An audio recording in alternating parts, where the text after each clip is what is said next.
Oh, hear me. Yes? Three seats up front. If anybody wants to move up, but I'm talking 2 or 3. I'm not talking about 25. But 2 or 3 people are getting warmed up.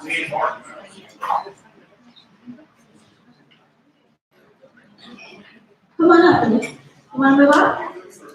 Volume. Can you hear me? Can everybody hear me? Okay, when you guys talk, you got to talk into the microphone. This is what 14 years of being an elected official teaches you. How to project. How to project. So, my name is Judy Waldman, and as I just mentioned, I was the seat holder for this particular seat for 14 years as a councilwoman and a vice mayor, and I loved it. I lived it. I breathed it. It was just so dear to me to be able to represent people, not only of this district, but of the entire city. So I just want to say that we thought long and hard, our board. We have Rick Lee over here. There's your hand. We have Dennis Gerard.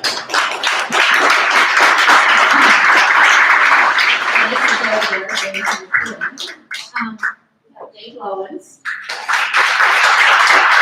And we have Steve Shiver, who is not allowed to have anything to do with this, so he's on our board, though, I'll give him credit. And myself, and of course, I'm the president, and Larry Minnow is our clubhouse manager.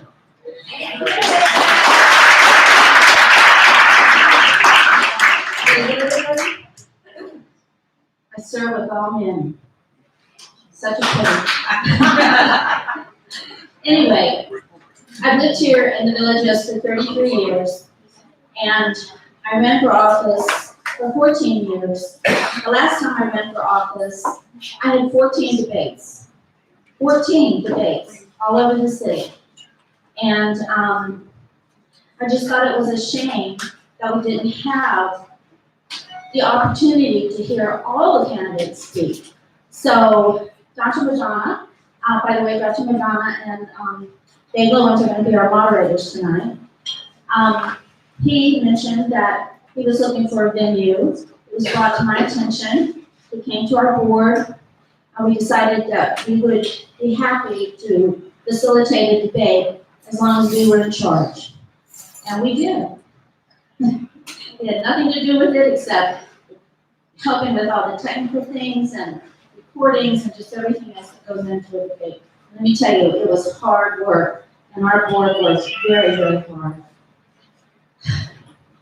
Now I'm going to say something that I thought long and hard about, but I'm just going to say it. I've said it all my life. I've always been outspoken. One of the reasons that we had this debate tonight is because we have 4 people running that live in our village as a homestead DRI. That's Tim Hill, Bobby Ray, Jeff Porter, and Larry Roth. Jeff Porter and Larry Roth live right here in the village as a homestead. Not only did we not hear from those, well, besides Bobby Ray, not only did we not hear from 3 of them, and then there's Miss Maytan that lives a couple blocks over, they didn't even acknowledge our invitation. So I'm very disappointed, very disappointed. And I've stayed out of the mayor's race, totally, but I am very disappointed. Because we worked really, really hard to give you a fair representation and to learn what these gentlemen all stand for. So with that being said, and it'll be on the internet, and I don't want to hear anything from anybody because that's my opinion. And my opinion matters. Your opinion matters.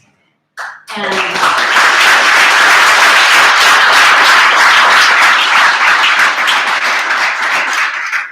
I apologize to our board members and to Larry, who worked so hard on this to make this a nice event, an evening where you can hear questions asked that we know you want the answers to. So just keep that in mind. So with that being said, I will turn it over to Dr. McMahon and to David Rollins, and they will make the introductions of the candidates. Enjoy.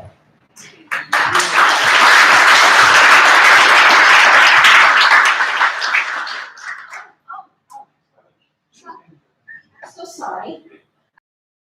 Somewhere, Florida City.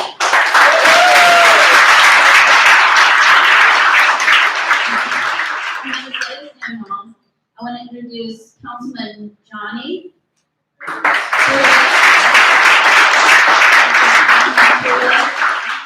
He's one of our community council elected officials, and he's running for county commission.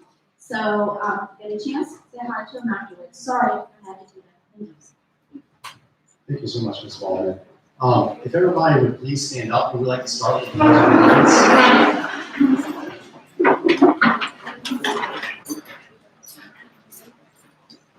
I pledge allegiance to the flag of the United States of America and to the republic for which it stands, one nation, under God, indivisible, with liberty and justice for all.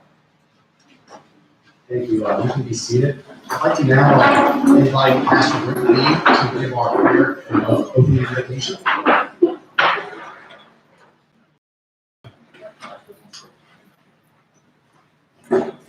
If you will, let's bow our heads. But thank you for your leadership. Thank you for this opportunity to hear from and intelligently, in one way, choose our leadership for this city, for this county, for this area. Pray that you will, that we can speak truth and love, we can listen with wisdom and decipher all. This we pray. Amen. Thank you so much, Pastor Lee. I want to give the microphone over to my co-moderator, David Owens now, and he's going to introduce the candidates. First, let me say a few words about how the groups come forward. We have 17 questions. We have 1 minute or 2 minute questions. In each case, we're going to answer the questions of 1 minute or 2 minute question, the names of the candidates who will answer in the order that they're going to answer. We are going to ask all candidates all questions, but not necessarily at the same time. So if the question comes up and it's not your candidate who is going to answer, it will come up a little bit later. We'd like to start with 2-minute introductions by the candidates. The order will go is Mr. Scheibler, Mr. Rossman, Mr. Compton, Mr. Wiggins, Mr. Fletcher, and Mr. Ray. So I'd like to start with Mr. Scheibler for 2 minutes.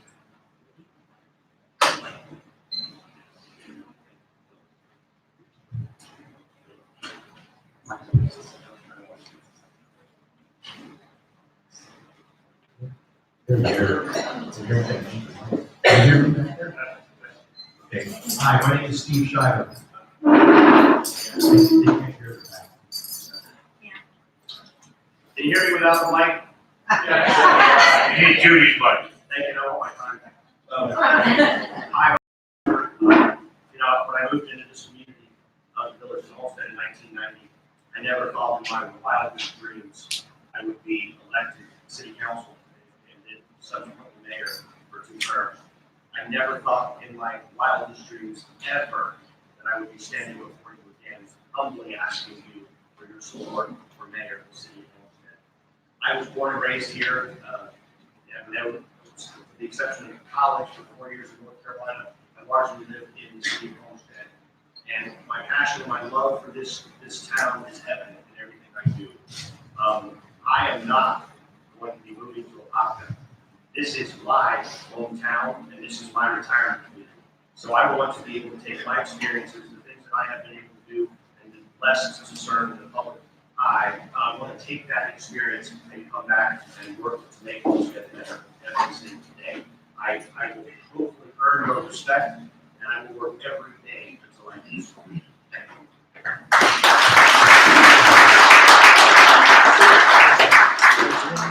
I think we have one mic that's out. So I'm just gonna give this one to everybody. You guys can pass it around. Hi, I'm Steve Glossner. Before I talk about myself, I need to acknowledge my wife Lori, like 28 years.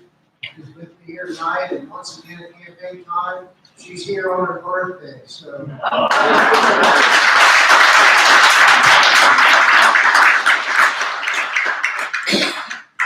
I too was born and raised in the city of Homestead. My family's been here for nearly 100 years. Wow.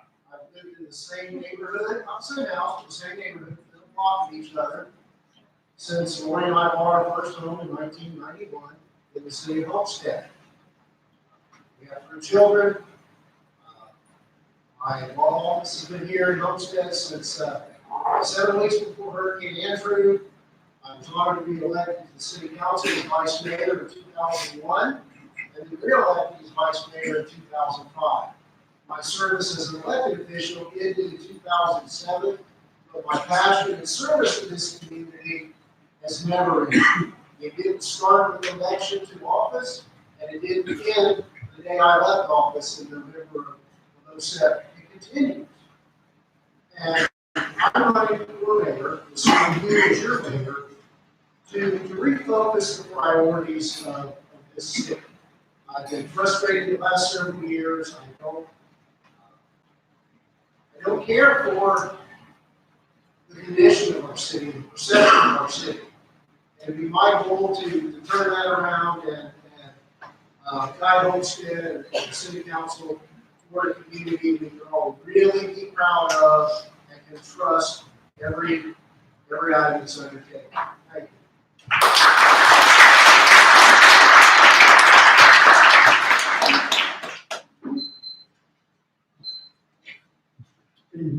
I'm Brian Compton.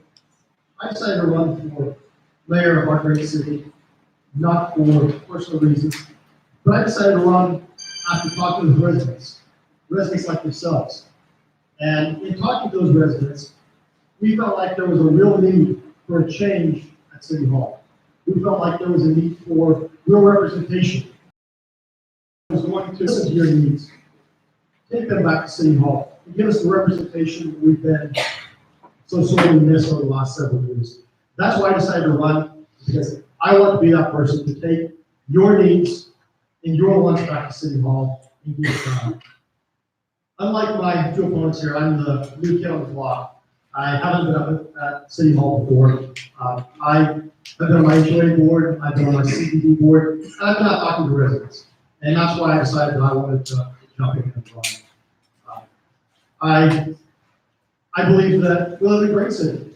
It's beautiful, it's lovely, I love Homestead. I've been here for 15 years now. But there are changes that need to be made. And there are changes that our residents are demanding, but they're falling on deaf ears. And that's what I want to do. I want to take your needs and your wants back to City Hall and bring them to fruition for you.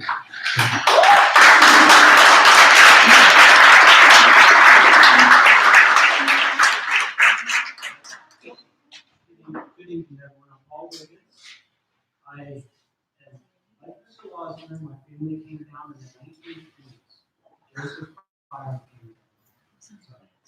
Joseph Byron, he came down in the 1920s, and we're one of the early families that came down here. We were actually avocado farmers. We actually patented the Mayoral avocado in the 1930s, 1936. And it's actually one of the most largest commercially grown avocados in the state of Florida. My family's still in the agriculture industry. I work with my family at Plant Life Farms, out there in Redlands. I sell plants. We started doing that in the 70s. My mother started to do it here. Overall, right by Rwanda. So my family's been here for almost 100 years. And I Paul, really we love the we city. can't hear you back here. Sorry about that. I'm Is this sorry. better? A little bit louder, please. Okay. Thank you. Work that into the city budget. So, my family's been here for a very long time, 4 generations, and I really love this city. I actually moved up to Kendall and lived there for 5 years, and I just couldn't wait to actually get back down to Homestead. And with my wife, we want to start a family soon, and I'm really am passionate about this city, and I just have a hard time seeing stuff that is happening here. It makes me very frustrated. And I'm a concerned citizen, and I really want to make a change in this city. So thank you.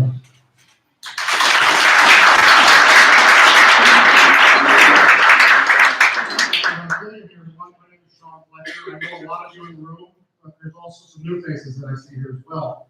And I appreciate the opportunity to come out and speak with you all tonight. Unlike a lot of folks, I wasn't born here in Homestead. I am a proud Texan, but Homestead is my home. I've been here since 1979.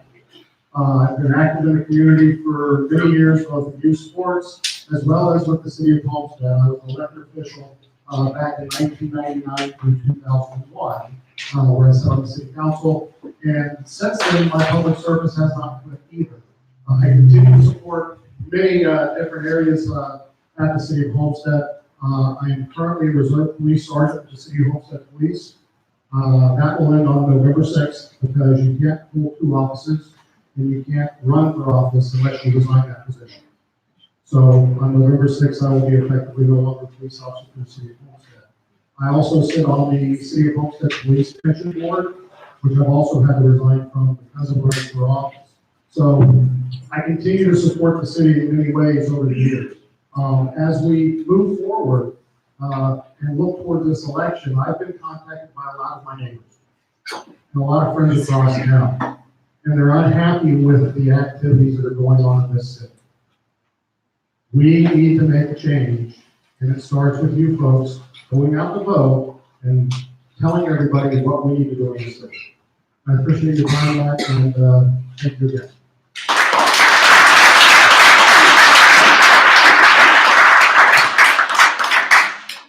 Good evening, everybody. Can you hear me? Can you hear me in the back? Yes. Good evening, everybody. My name is Bobby Ray. I'm a lifelong resident of Homestead. I was a 25-year veteran of the Homestead Police Department. Never in a million years would I have ever dreamed I'd be standing before you tonight running for public office. It's not particularly in my DNA. I don't know a lot about being a politician, and I'm not a very good one. But what I am is a passionate citizen. I too have grown concerned about issues in our community. And I'm very concerned about it, and very, after a lot of thought with my family, Monica and Gabby who are here, we decided the only way to affect any change is to run for office, get involved. And my whole platform is to bring this city back to you, the citizens. Let you have a voice that I feel like you haven't had. I haven't had a voice, you haven't had a voice. A lot of people in this town have not had a voice in a long time. I believe a large portion of our city has been taken over by special interests, and it's really important that we bring our city back to the residents. Thank you.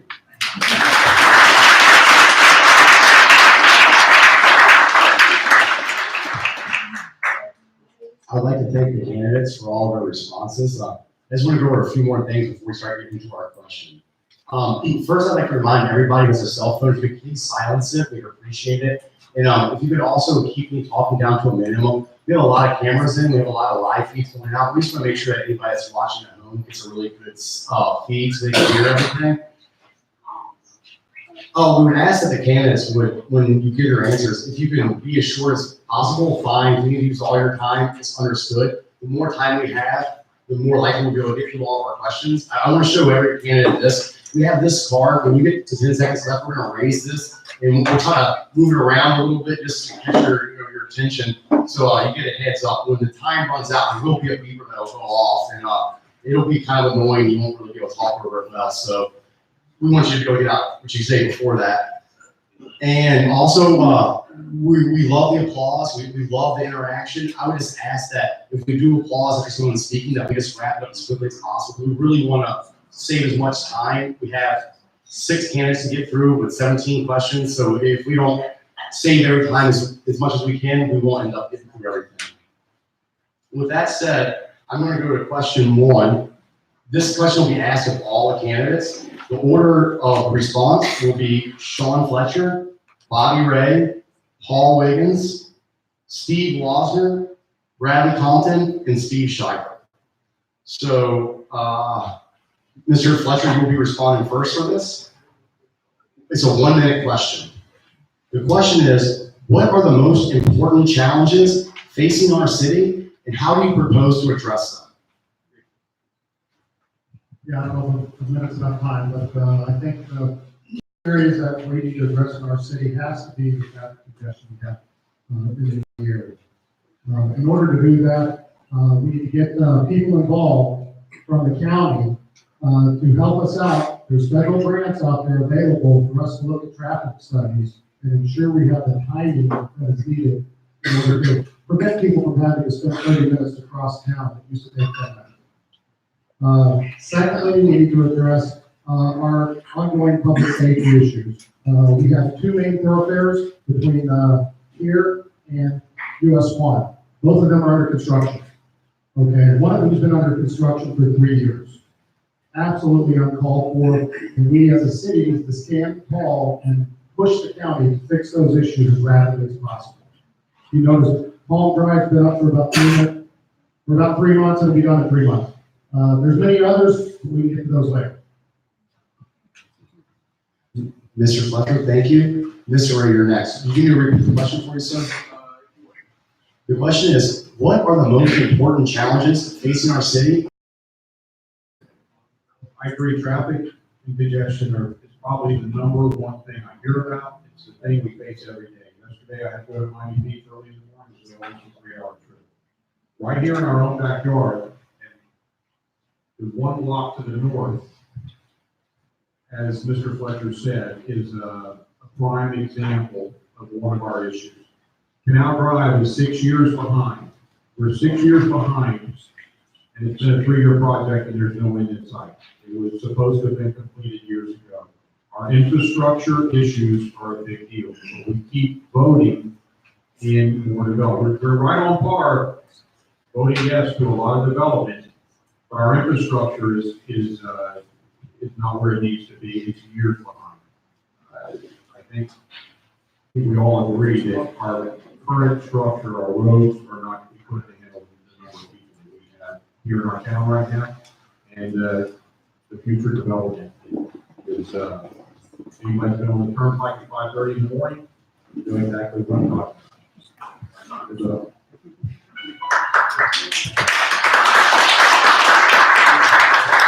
Thank you so much, Mr. Ray. Mr. Ray, can you need to repeat the question for you, sir? Thank you. You're Right, welcome. so I drive every morning to the west side of, and it takes me 25 minutes. It takes me 25 minutes to get across from Keys Gate to past US 1. And it's about 3 miles. That's unbelievable. In this city, why, how did this happen? We should have never let them start 2 projects at the same time. They should have finished one and then start the other. Why? This is common sense. And traffic's one of the biggest issues. So then one of the ways we can actually mitigate this problem is actually bringing in more commercial and industrial development down to our city, so people do not have to drive north. If we have people, if they're able to work here and stay here, it's gonna mitigate a lot of these problems. The jobs are very important. That's what I'm gonna try to do. Mr. Wiggins, thank you so much for the response. Mr. Ladson, you're next. Would you like me to repeat the question? Thank you. The issues are all about quality of life. That's the umbrella term. Whether it be congestion, which I know is number one on everyone's mind, crime, property values, and community perception. And until we clean up our community and send the message that we're not the community that you read about on the internet, we're not going to attract jobs, so that at least some of us don't have to get out on the turnpike at 5:30 in the morning. We've got to come back to the public officials understanding that their role is to balance property rights with good in the community. And until we have a mayor and council who recognizes and who live that, we're not going to have quality of life. Right now, every problem in this city, most every problem, stems from overdevelopment.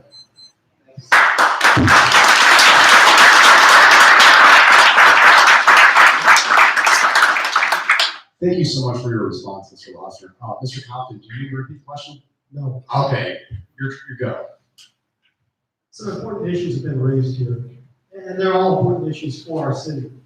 But the number one job of any municipality is the safety and security of our citizens. While our population has doubled in the last 15 years, our police force has only increased by 30%. We need to increase the size of our police force, we need to increase the training for our police force, and we need to increase the equipment for which it has so that it can be able to effectively do their job. That's the number one priority for our city. We also need to increase our commercial and industrial development here, as been brought up. We have some existing councils to us. We have an economic development council. We have the Chamber of Commerce. These are districts by which we can bring in the commercial and industrial development community to have real jobs in the city. But we've got to use those more effectively. We're not effectively using them now. There are plenty of other issues affecting the city as well. We'll get into more of them as the night progresses. Thank you, Mr. Compton. Mr. Schreiber, do you need to repeat the question, sir? No, thank you, that's fine. As mayor or as elected officials, we truly don't have the benefit of having one priority as we look at our city. We have been, over the last several years, dealt a series of challenges that we've dealt a series of challenges that we must address holistically. So transportation, of course, is an issue. In fact, transportation, as we look at the northwest corridors going north, the bus rapid transit, which is what the city administration is currently agreed to, Homestead expansion of the Florida Turnpike, expanding that, and then, of course, the surface streets that are in and around the city of Homestead. In fact, I just recently found out that there was a $3.4 million project that's in the capital plan for 5-year capital plan for transit in the city of Homestead. In July, the city asked for that money to be reprogrammed from widening Campbell Drive from Prone to Redmond to the downtown station in the parking garage. Just in July. That is much needed. I'm sorry. This is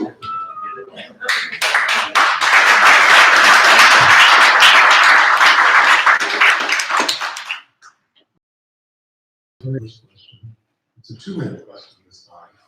And the order, going to be asked to the council candidates in the order in which to be answered with Mr. Ray, Mr. Wiggins, and Mr. Fletcher.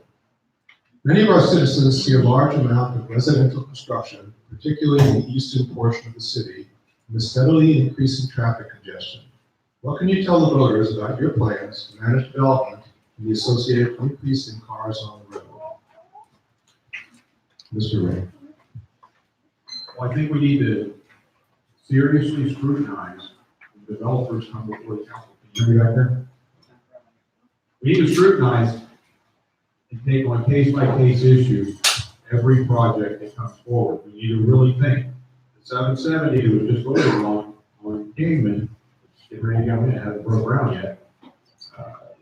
was approved without a traffic study, or at least a current traffic study, not even close to a current traffic study. Although we can't necessarily say no to everything, we really need to pay attention.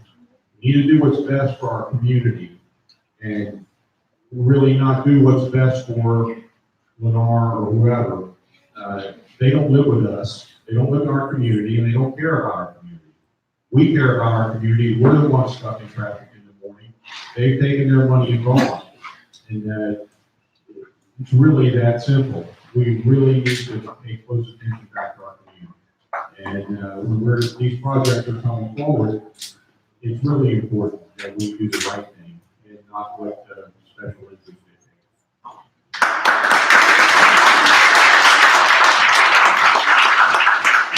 Thank you, Mr. Ray. Ms. Williams, would you like to repeat the question? So, 5 years ago, I moved into Keystone. And, I thought I'd get a little involved with one of the meetings that was about the golf course. And this is actually what started me down the road where I am today. I never intended to be on this, running for city council or a politician, anything like that. I was not doing it, not even growing up, that's not how I was. So what got me involved in it was they had this meeting, they had recreational use is what we wanted to sell. We're supposed to build the golf course, and then they're gonna sell us the golf course. It was the most ridiculous thing ever. So that's what got me down this road, and what I'm gonna do is I'm gonna learn to say no. A lot of times, if it's a bad deal, you can say sometimes our city council, they aren't saying no. So to the city. And when they want new proposals and they promise us stuff and then promises never come true, we need to learn how to say no. And that's what I'll do. And I'll try to help the other council say no. So, Thank you, Mr. Ray. First and foremost, we have to stop the madness. Right now, we have continuous pressure from outside developers to move to Homestead, Florida. Why? Because we're the last frontier in Miami-Dade County. Okay? We need to stop the madness. They think they have the upper hand. They own the property. Okay? But we own the rights to that property to dictate what they can do to a certain extent. So what we have to do is ensure we get to the bargaining table with those developers and ensure that the citizens are getting their fair share of what we need in this city, to include roadway improvements, park expansion, additional businesses for us to go and spend time with our friends and family. That's what we need to focus on when we're dealing with these developers, to make sure they're doing what is required to make Homestead a better city. As we continue to move forward with this, it's going to be imperative that each and every one of you maintain vigilance and is voiceless to your city council or your elected officials. Okay? We are going to be your voice. If we're elected, we're your voice. It's not Sean Fletcher's decision to find a council member. I need to understand what each and every one of you want before I make that decision. Thank you.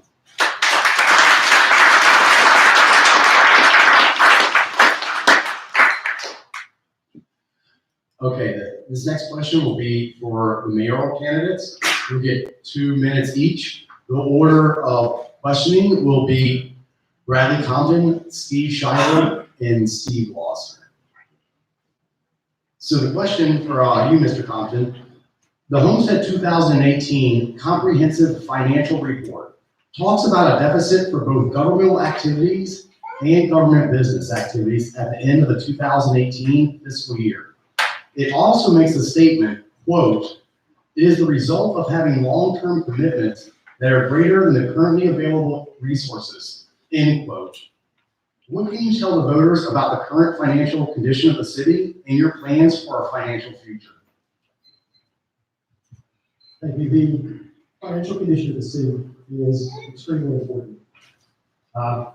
While we've had a downturn several years ago that resulted in the city taking funds from different locations to be able to continue to operate, that's not the case anymore.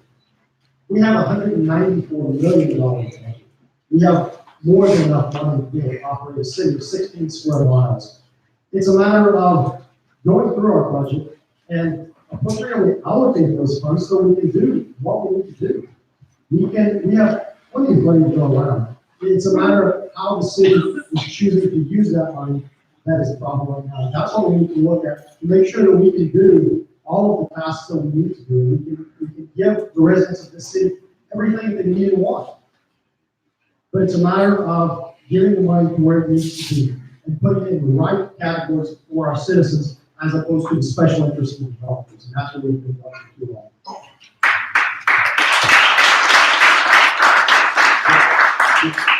Thank you, but before you get Mr. Schreiber, they're asking if I can give you all my microphone, this is a better microphone, so I'll trade that with you real quick. All right. Can you read the question, Mr. Schreiber? I sometimes quote numbers to take up my time, but I wanted to make sure that we get this right. If you look at the last 10 years, there's a thing called the Comprehensive Annual Financial Report. Ladies and gentlemen, I suggest you read it. It's very boring, but at the end of the day, the technical information that's in there really shows you the lifeblood of your city. In 2009, from 2009 to 2018, we have decreased from about 250 million, 39.5 million in unrestricted funds to now 0 unrestricted funds. That means there are monies that are in our budget that are not unrestricted, that we could use for general things that come up, disasters or other things that come up. It's difficult to continue to take and take and take from our reserves to invest in projects that are not funded in the future, except for our mortgaging our future. For example, the transportation trust fund. We're paying now $1.4 million a year in debt on the parking garage, which that transportation money could be used for road improvements. It could be used for other things. Part of the priorities that my last question I missed, of course, crime is an issue. We are miserably low in the number of officers that are on the streets. Now, when they report their numbers, they include reserve officers and administration, which aren't on the streets, ladies and gentlemen. So it looks pretty on paper. But when you go outside and you see no patrolmen on the street or the lack of the presence of their visual presence, that's a challenge. Ladies and gentlemen, it's about finances. It's about our priorities. As county manager, I ran the largest government in the southeastern United States. As the city manager of Opa-locka for 3 months, I brought down corruption. I worked with the FBI, and you'll hear a lot more about that. Ladies and gentlemen, I'm not here to cry wolf. I'm here to cry Catholic.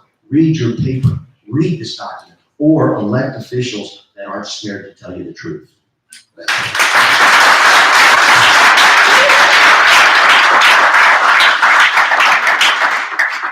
you for your answer, Mr. Schreiber. Mr. Walker, do you need to read this question, please, sir? Well, like, wait, I'm gonna go see if I can fix these lines. Go ahead. Can you hear me? All right, good. Bottom line is, and I think the term has been used, it is a question of priorities across the board. It's a question of funding committees. It's a question of whether or not car allowances for city council members are going to continue to increase. And I'll get criticized for saying that's not a lot, for example. A few thousand here and a few thousand there, and pretty soon it adds up to $1 million or $2 million. Now let's go back to one of the most important priorities we have in this community. As I said, as I've been going door to door for the past month or so, greeting people at their front door, they are concerned about crime. Now, the facts I'm about to give you are taken directly from the city manager's presentation last week at the first budget hearing. In 2005, we were a community of 40,000 residents and had 153 officers. That equates to 1 officer per 261.5 residents. In 2019, we are projected to be a community of 76,000 with 197 officers.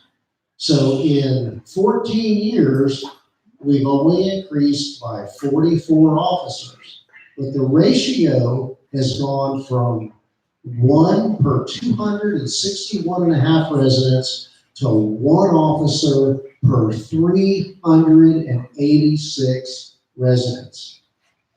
That imbalance did not happen overnight. It didn't happen in the 9 months that Jeff Porter had to leave office. It happened over a long period of time. And I think more than anything, public safety is reflected of this prior administration's ability to properly set priorities.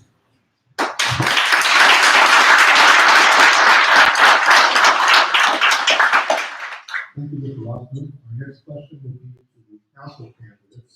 The order will be Mr. Wiggins, Mr. Fletcher, and Mr. Ray. This will also be a 2-minute question. The ongoing topic of how to resolve the situation surrounding the Keys Gate golf course is of great concern to our citizens, particularly those in the eastern half of the city. What can you tell the voters about your plan to resolve this situation? Mr. Wiggins. Like I said before, is the first thing to be able to say no. And one of the things I promised myself when I was going into this, and I decided to actually throw my hat in the ring, was to not take any money from any of the developers or any special interest groups. So I'll actually be representing the residents of Homestead. I won't have any ties to any kind of groups, and I'm running my independent campaign. So I'll be able to say no. So this is what I would do. I would make it clear and let them know that there's going to be no residential in the Park of Commerce. It was named the Park of Commerce for a reason. It's back in 2012. I don't know how they got it managed to get it turned into mixed use. The guys that are doing this, you got to hand it to them because they turned 120 acres of commercial zoning and they tied it all into the residential around the golf course, and they called it mixed use. And then now they've gone and they've already got 80 acres of it turned into residential with 11 units per acre. So what I would do is I would basically make it clear and known that there's be no rezoning for anything more than 4 units per acre around the golf course, and no rezoning to any kind of units in the actual Park of Commerce. And I'll let them know, once you get the golf course running and up and running, then we'll talk about your 10 units per acre around the golf course. But get the golf course up and running first, and then we'll talk about more development. Thank you.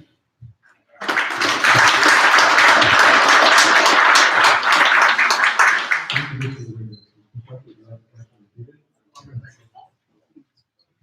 So I've been a resident of Keys Gate since 1993.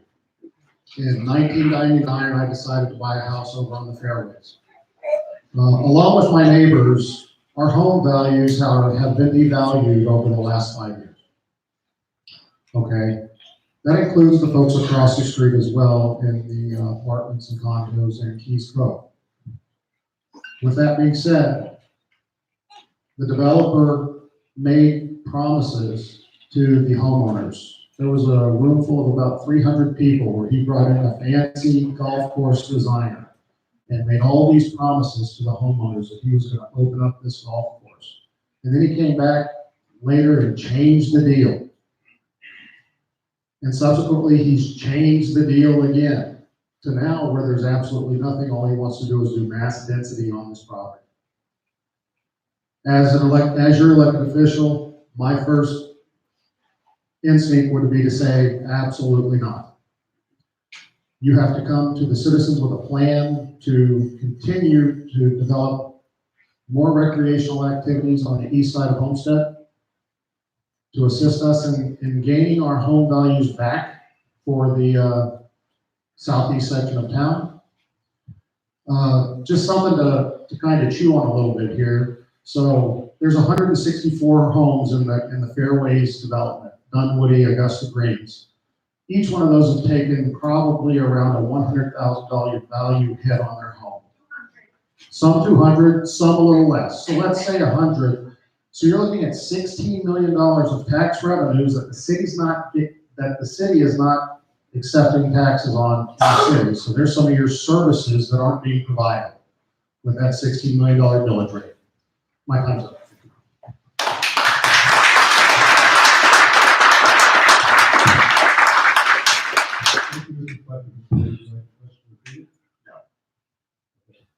community's been held hostage. And that golf course has been used as a pawn in a very powerful game of poker. Each year goes by, and the can just gets kicked right down the road. Because the interest of the developers is more density. They want to build more, they want to put more into less. And the one caveat they own is that golf course. And they use it to hold this community hostage. I too have not accepted money from them. As I've said in my opening statement, it's important for me to represent you, not the interest of special interest. And I certainly don't support building multifamily units, and a lot of them, east of the golf course. So we have to learn to say no, and no is the answer. And until there's a viable solution, our politicians need to stand firm and represent the community that elects them, not the special interests that's funding their accounts.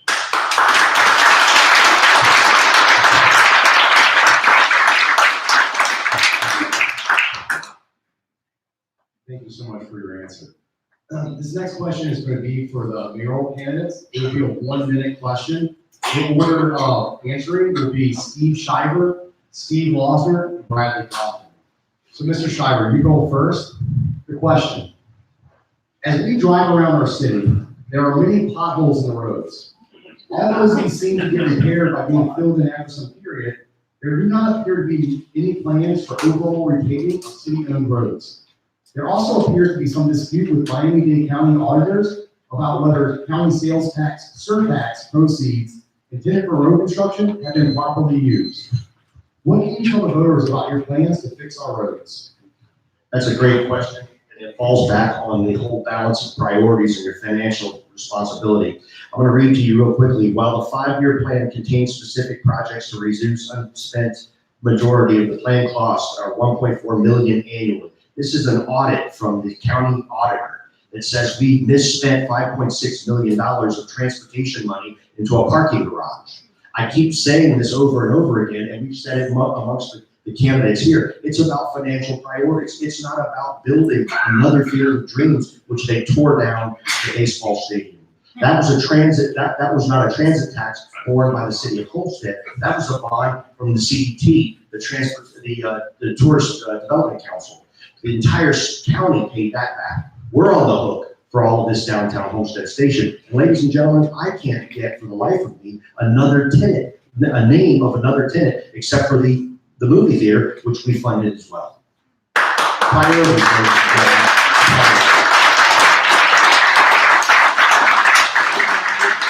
Thank you so much for your answer, Mr. Shiver. Mr. Lawson, would you like me to repeat the question, sir? Not only is it priorities, I hate that the issue of our roadways and the general conditions, deteriorating conditions found throughout our community are reflective of a lack of commitment. Our city staff is top-heavy with people who do not live in this town. They collect their paychecks and they go home to arguably nicer communities. We are just a place to work for them, and their daily decisions, or more accurately, daily inaction, does not affect their property values and their quality of life. And the next mayor and council need to make sure that the staff is responsive. I'm tired of emails not being answered, voicemails not being answered. When I call over there with an issue, I want a live body.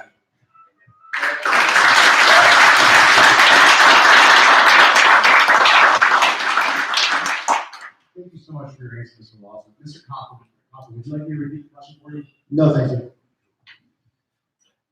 The city has infrastructure that, as it is, does not meet the modern demands of our city. We need to, at the very least, maintain the infrastructure that we have. And yet, instead, the current mayor and council are choosing to spend our funds to build more projects that presumably we're not going to maintain, just like the roads we pointed out here. We have to first maintain the current infrastructure before we can even think about doing anything more. The roads that we have to be maintained. We've got to keep them up so we don't have the pothole issues. We also need to redesign these roads so that they can handle the increased traffic that we have on them. We've got to do that by working within the departments and requiring those department heads, like was just mentioned, to do their jobs. In addition, we've got to go back to the county. We have to push the county to ensure that they do their job as well in redesigning these roads so that they can handle the traffic levels that we have.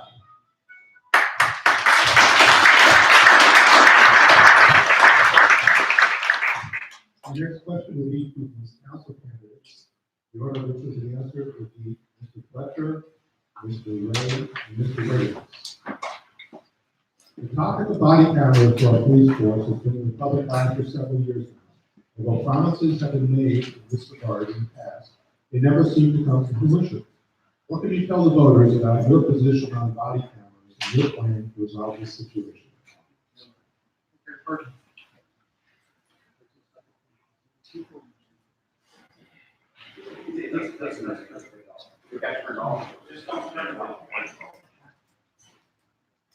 I'll talk real loud, folks. First and foremost, I'm a police officer in the city of Baltimore. If the camera was available, I'd wear it. Okay? But let's look at it from a different aspect as well. Okay? So I am pro body cameras if there's funding available to support it. Okay? But we have to look at it from several different perspectives. First of all, the cost of annual maintenance of those body cameras. Okay? So you're looking at the initial cost of cameras, which you can't get grant fundings for and things of that nature, but initial cost of cameras for 150 officers, roughly $1.1 million, okay? Which, again, grants are available. But then you gotta look at, you have to have server capability to store. Then you have to look at admin requirements to look at that data when it's turned in every day. Then you start looking at record retention when you have to start and I'm sorry, the 10 seconds coming up. Pro body cameras, however, we have to have the funds in order to pay for them and the personnel needed to support the process.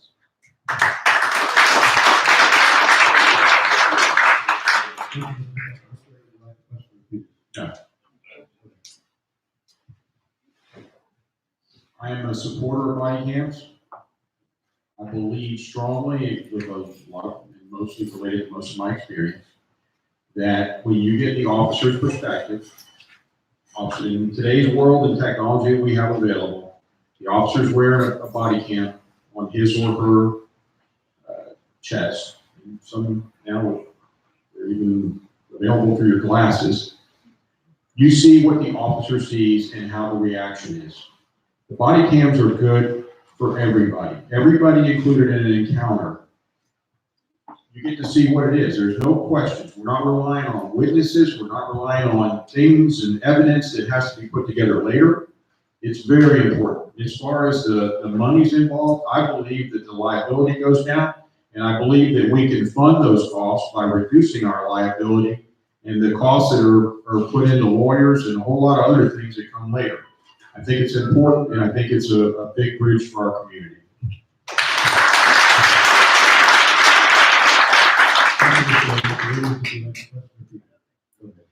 I am pro body cams. I do have the same concerns as the other two gentlemen here about paying for it. The one thing I do not want to happen is to take any funds that would take one officer off the streets. This has to be additional funds on top of the current funds that is for our police officers. One of the other things is, well, like some of the mayors said, that we have neglected on increasing the size of the police force. Right now, Porta Vida, right over there on 152nd, it's around 600 plus homes is going in, and then next year we're gonna have about 770 homes go in right there in Teesgate. It's 1,300 homes. What's the plan to have more police officers? Typically, there's around 3.5 to 4 people per household. That's roughly 4,000 people. We need to have 8 to 12 officers added over the next year to supply it. Protect our city. Thank you. Thank you so much for your answer, Mr. Wiggins. The next question will be for the mayoral candidates again. This will be a 2-minute question. The order of responses will be Mr. Losner, Mr. Compton, and Mr. Scheib. Mr. Losner, many of our citizens see a large amount of residential construction, particularly in the eastern portion of the city, and a steadily increasing traffic congestion. What can you tell the voters about your plans to manage development and the associated increase in cars on the road? I didn't catch you. What can you tell about my plan? What can you tell the voters about your plans to manage development and an associated increase in cars on the road? Let me, public safety is a big topic this year, and let me go back a second. On August 14th, I saw a presentation by our chief of police where he said, and I'm not making this number up, we need 40 new police officers. And I neglected to say a few minutes ago that the budget that was just adopted provides for 0 new police officers. So again, it's a failure of leadership. It's a failure to address the proper priorities. But to answer your question, it's very simple. Just say no. And it's not that you can't be anti-development.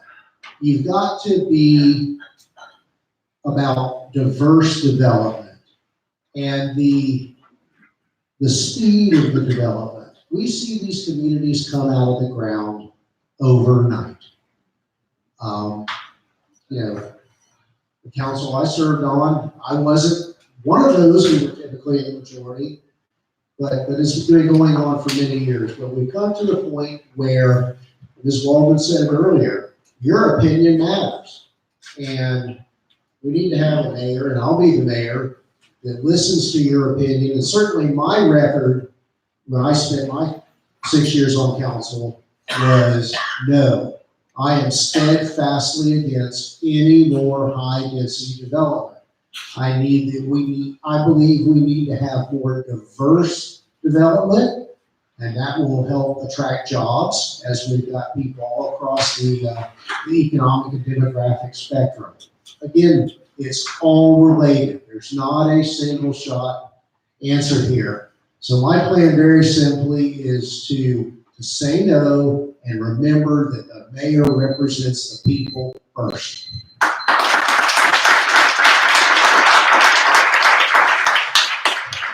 Thank you so much for your answer, Mr. Losner. Mr. Compton, would you like me to repeat the question, sir? The development we've seen in our city has been largely residential recently. And when it initially began, there wasn't a bad thing. We went from a city of 30,000 and we need to grow from there. But we've reached the capacity of our residential development. We do not need more residential growth.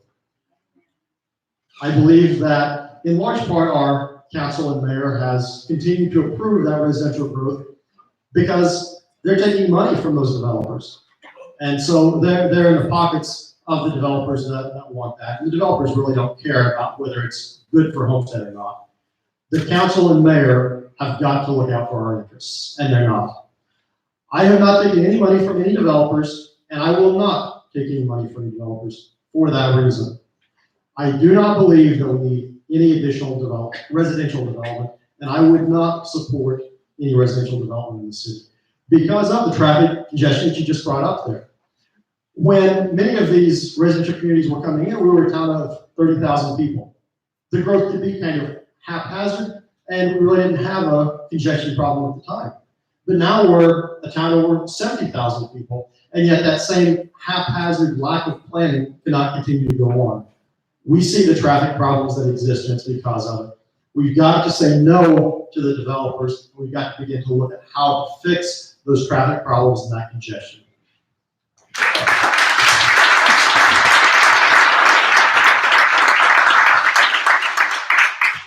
Thank you so much for your answer, Mr. Compton. Mr. Shiver, would you like me to repeat the question, sir? No, I'm fine, thank you.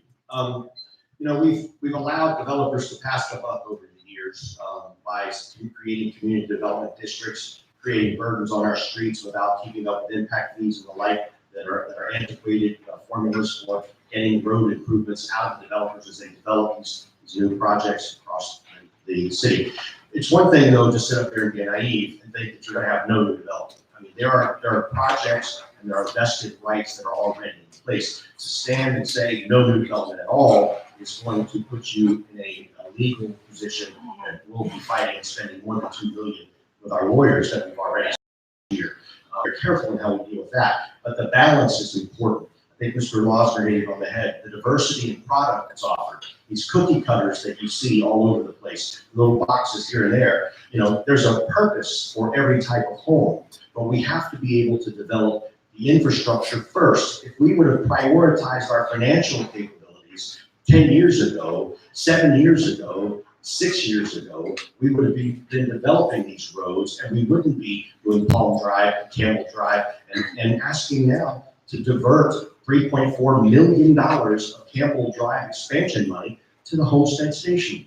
It's priority. It's a mayor that will stand up, a council that will work together to make sure we are filling your desires and wants, not rubber stamping a city manager who lives somewhere else.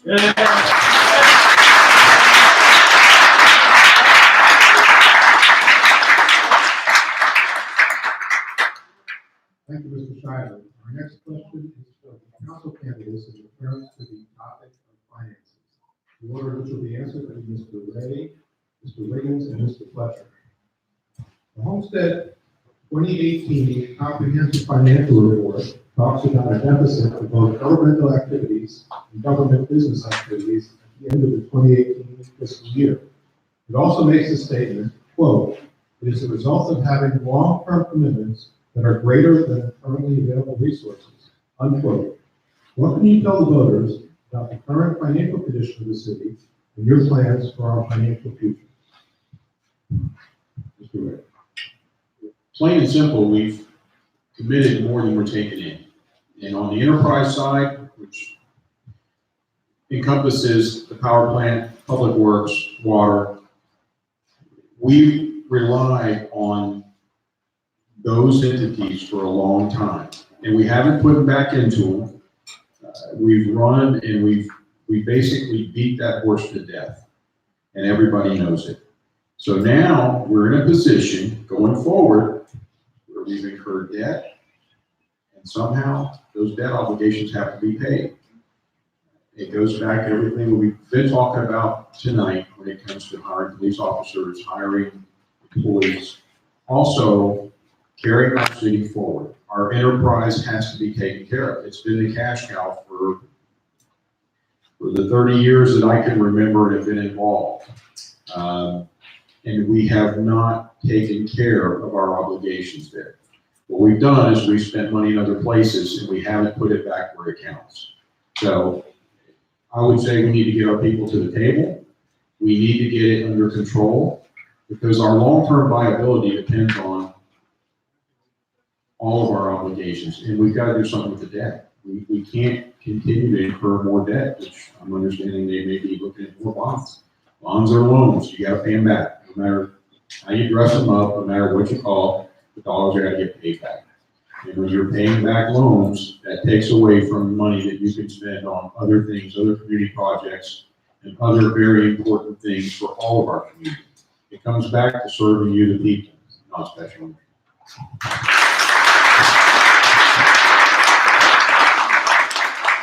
Thank you, Mr. Ray. Mr. Wiggins. No, thank you.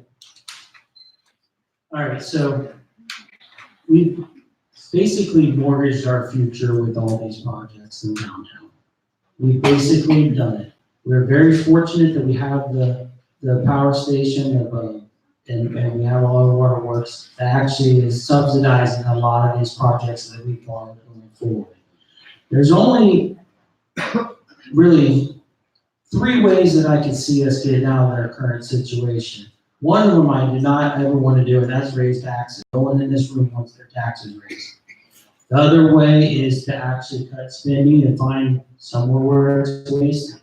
And the third way is actually down more industry, and that's the way we're gonna grow out of it, is by growing our businesses within the city. Growing, all right, so a lot of people have this misconception that just bringing down more residential units is gonna actually help us and bring more taxes to the city. No, that is not the facts of the matter. Basically, residential has the most services that you have to actually provide. The margin that you make on the actual taxes is the least. That's the worst thing you could bring to the city is a residential zone, and especially high density residential zone. So what we need to do is make sure we have our commercial available, and we need to entice companies to come to the city and grow our way out of it, so we don't have to cut and we don't have to increase taxes. And that's what I'm gonna that's what I wanna do, is to grow out of it. Thank you.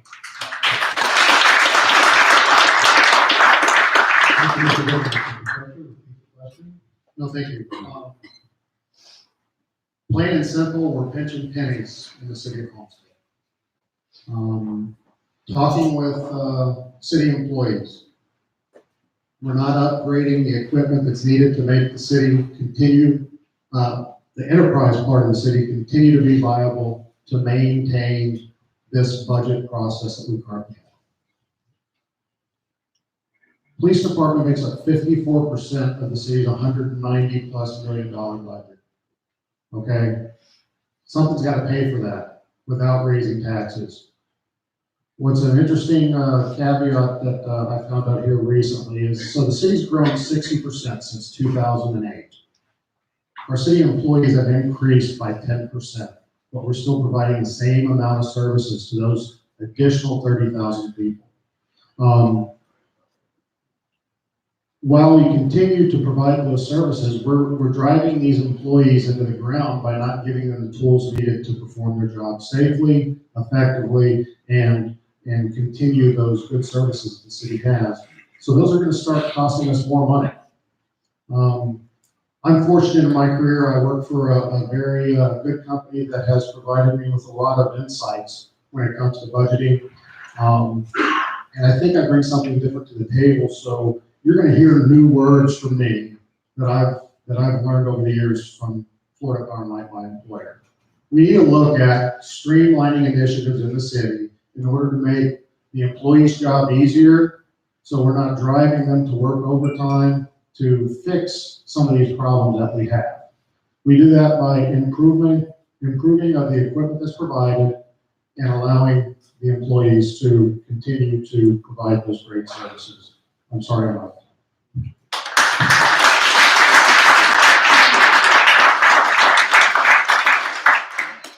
Thank you so much for your answer, Mr. Fletcher.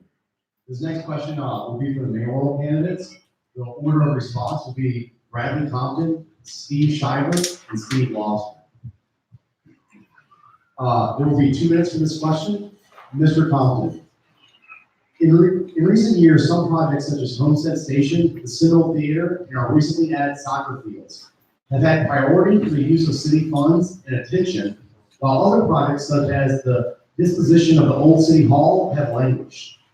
What can you tell the voters about your financial priorities for the city of Homestead going forward? Some of these improvements that we're talking about are good improvements. They're not bad for the city, but we need to consider where our funds are better used.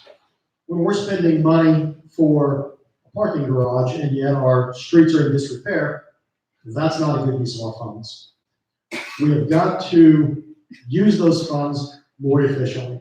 So we've got a budget of $194 million. The money is there, but the current council and mayor is not allocating that to where it needs to be used. We're not maintaining our infrastructure. We're not improving the infrastructure that we need to meet the growing demands of our city, and yet we're going out and adding new infrastructure or items like that. That's not what the residents need, and that's not where we should be at.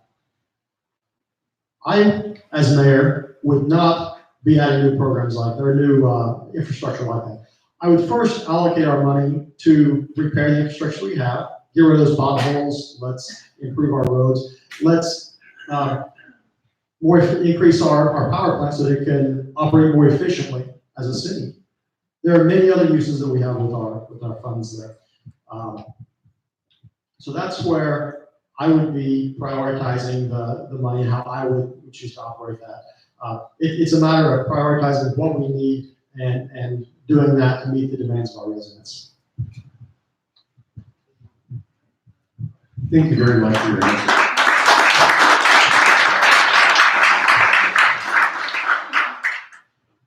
Thank you for your answer, Mr. Compton. Mr. Shire, would you like me to repeat the question for you? Sure. In recent years, some projects, such as Homestead Station, the Cinderella Theater, and our recently added soccer fields, have had priority for the use of city funds and attention, while other projects, such as the disposition of the old city hall, have languished. What can you tell the voters about your financial priorities for the city of Homestead going forward? Thank you. You know, I first want to say how proud I am to sit with these colleagues here as we seek office. You know, you would think that an incumbent would be sitting here having these discussions, defending their administration and their record. But, you know, it's those that have been attacked personally. We've all been attacked because we ask questions. And if they're attacking us, what they'll do to you. It's a challenge that we face, and I'm proud to sit here cordially having these discussions. You know, we speak of $190 million budget.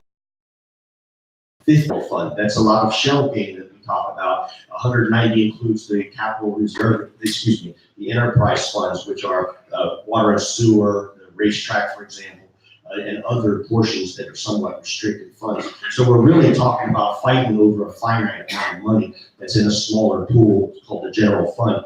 You know, the new city hall, and this is again straight out of their CAFR, straight out of the minutes to the meetings that they take, and this is their words. It's $84 million that we've expended in downtown Homestead, including the library, which we put $13 million of our reserves in just a few months ago. And they're still looking for $18 million in private investment for a library, Chuck E. Cheese on steroids, that nobody's ever seen in this country. I would say, let's take our money and put it where the people are asking us to put it, not where somebody who's designing this grandiose plan for a future that they may take and then go get an employment or a job somewhere else. That's just enough. This is something that you should all take heed to. A budget meeting in just September 10th, actually just recently, there was a meeting to set the millage rate. Okay, the millage rate was set the same as they say the last 7 years. That's wonderful. When your taxes go up 8% every year because the property value is going up, they're still making money on you. And you have council members talking about tax increases. You have 3 of them, and I'll mention it in my next segment. But you have 3 talking about tax increases, and the manager says, let's not talk about that until January. That's after election. Ladies and gentlemen, that's their words. That's minutes, their words, raising your taxes.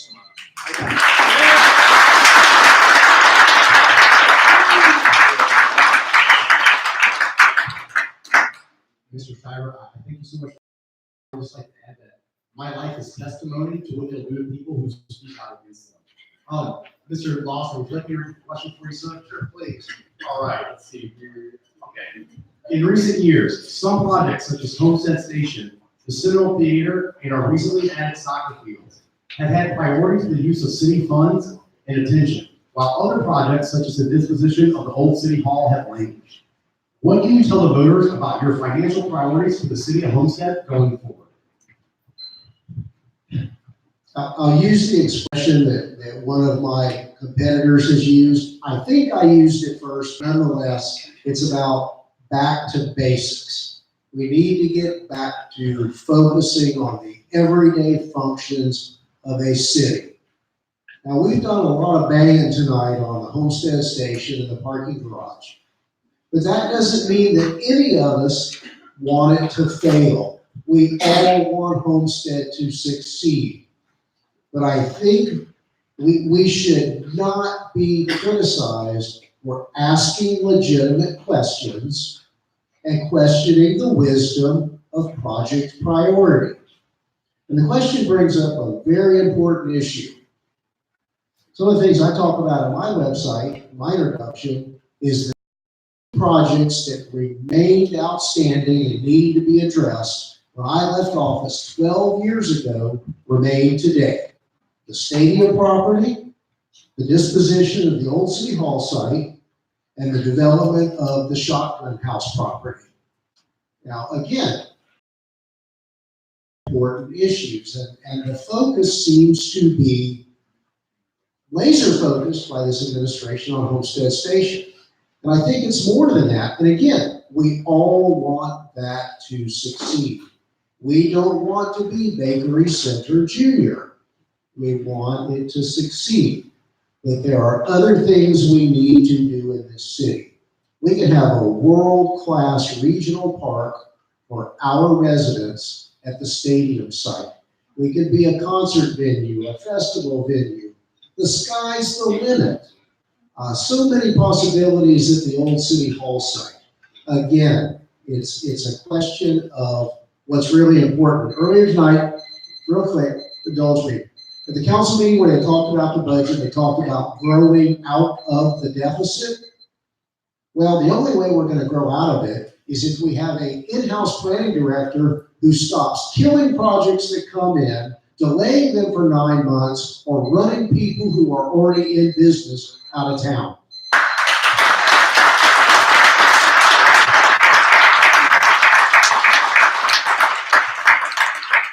Thank you, Mr. Gillespie. Returns to the subject of roads and to the council candidates.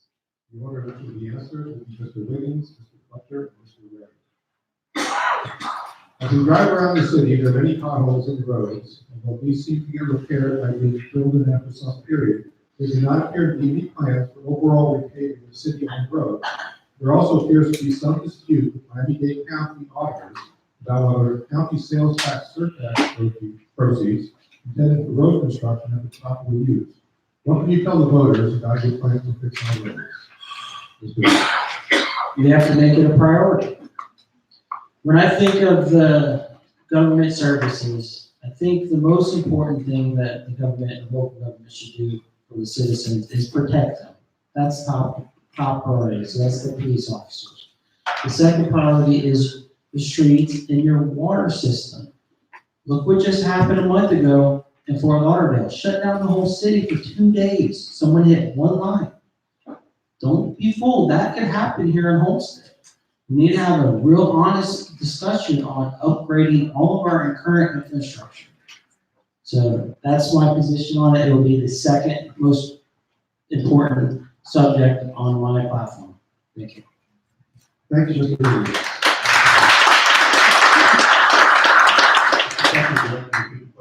No, I think I have it here. Folks, we have to get back to basics in the city. We've said it over and over again up here tonight.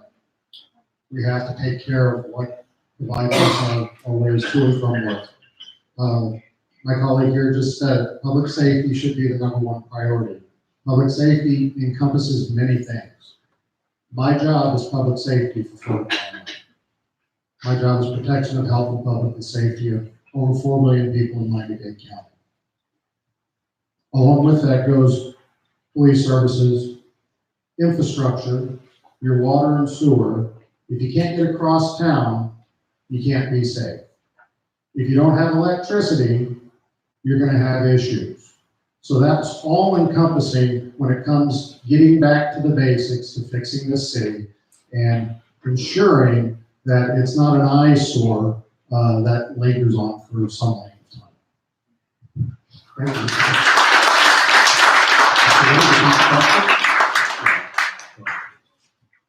Plain and simple, it goes back to what we've been talking about all night. It's the basic function of the city. One of the basic functions of the city.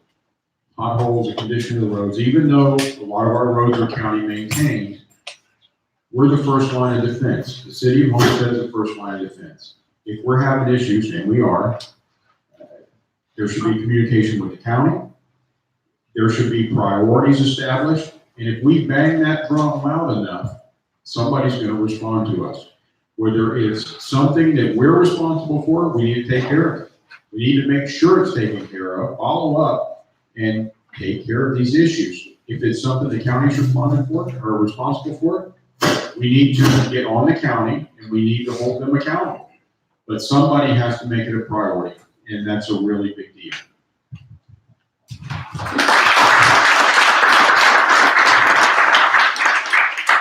Thank you for your answer, Mr. Ray. We're gonna switch back to the mayoral candidates. This again is a 1-minute question. The order of answering will be Steve Shiver, Steve Lawson, and Bradley Collins. Good question. The topic of body cameras for our police force has been in the public eye for several years now. Although promises have been made in this regard in the past, they never seem to come to fruition. What can you tell the voters about your position on body cameras and your plan to resolve the situation?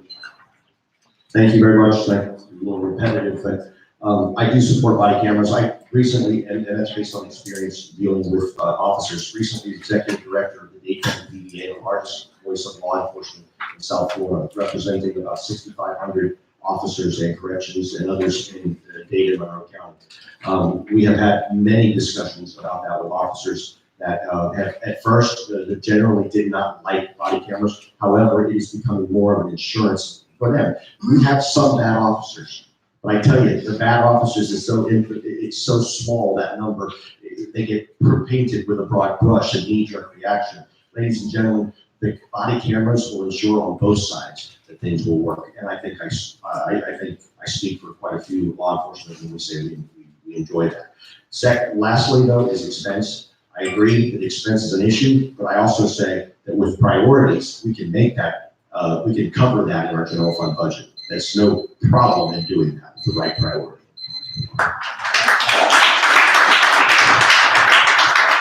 Thank you for your answer, Mr. Shiver. Mr. Lawson, would you like to repeat the question, sir? Yeah, thank you. We covered this at the forum last week, and absolutely, it is just another piece of equipment that is necessary for the protection and safety, not only of our officers, but of our residents and those who our officers come in contact with. Everybody needs to have an equal opportunity to have their site seen. Cost is an issue. I think that, as I stated last week, I understand that the county has a really good model. Certainly in procurement, we piggyback on other government entities all the time. When we buy radios, when we buy police cars, when we buy utility trucks, we piggyback on existing contracts that gives us an economy of scale to make those things affordable. And once again, the word of the night is priorities. It's got to happen. And the fact that it's gone this long and been on the table, I call a failure of leadership.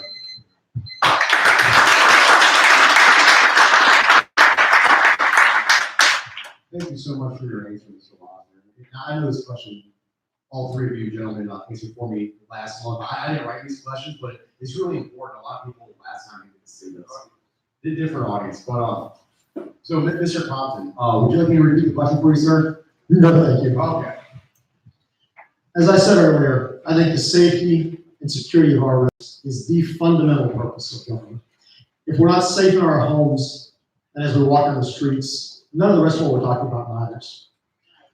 I have a vision for our city in which we have a robust police force that's equipped with the latest technology, and that technology would include body cameras. But it does have to be done in such a way so that we ensure and we prioritize, as we talked about earlier, that we do not reduce our police force by one officer, or we do not fail to add additional officers.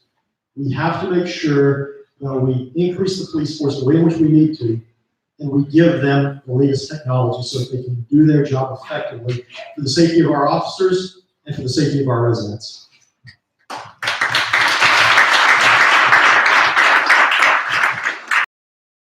Mr. Compton, it turns to the topic of finances and we for the council members. The order in which the answer will be Mr. Fletcher, Mr. Ray, and Mr. Davis. It's a 2-minute question. In recent years, some projects such as Homestead Station, the Seminole Theater, and our recently added soccer field have priority for the use of city funds and attention, while other projects such as the installation of the old city hall have been. What can you tell the voters about your financial priorities for City of Homestead going forward?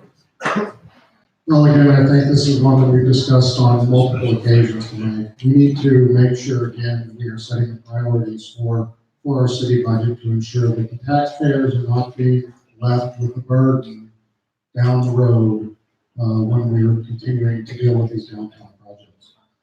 We have to focus on, again, back to the basics of general budgeting criteria and finance. Until we can get our hands wrapped around what we actually have, what we can do, we're kind of lost. And I blame our current administration for not keeping their eye on the ball and ensuring that we're moving forward. I think we're moving backwards. So we have to maintain the focus and move forward.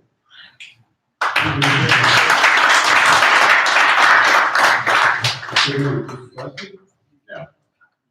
Okay, first, we keep bringing up the soccer fields out east, and it should be mentioned tonight that those soccer fields sat unfunded and ignored for more than 5 years. It was only after a group of people, most of whom are sitting in front of you tonight, went and pulled packages to run for public office in the city of Homestead, that suddenly funding popped up for soccer fields. And that's a really first thing that's important for me to know to you is that priority and responsiveness goes back to the community. But as far as the question goes, I agree that one of my primary concerns is transparency at City Hall. There's been an issue for years now. The information we get out of City Hall doesn't always seem to jive with the documentation that exists if you go do your research. So when it comes to priority funding, public safety is always going to be number one. It goes back to the enterprise side of the house. We have a lot of dilapidated equipment in the city. And it's been ignored because we've been moving funding around, and money gets shifted to basically rob Peter to pay Paul. We've got to get that under control. We got to get back to the basics of budgeting. And we've got to do what's best to keep this city in a good financial order and be as efficient as possible to serve the community that I was born and raised in.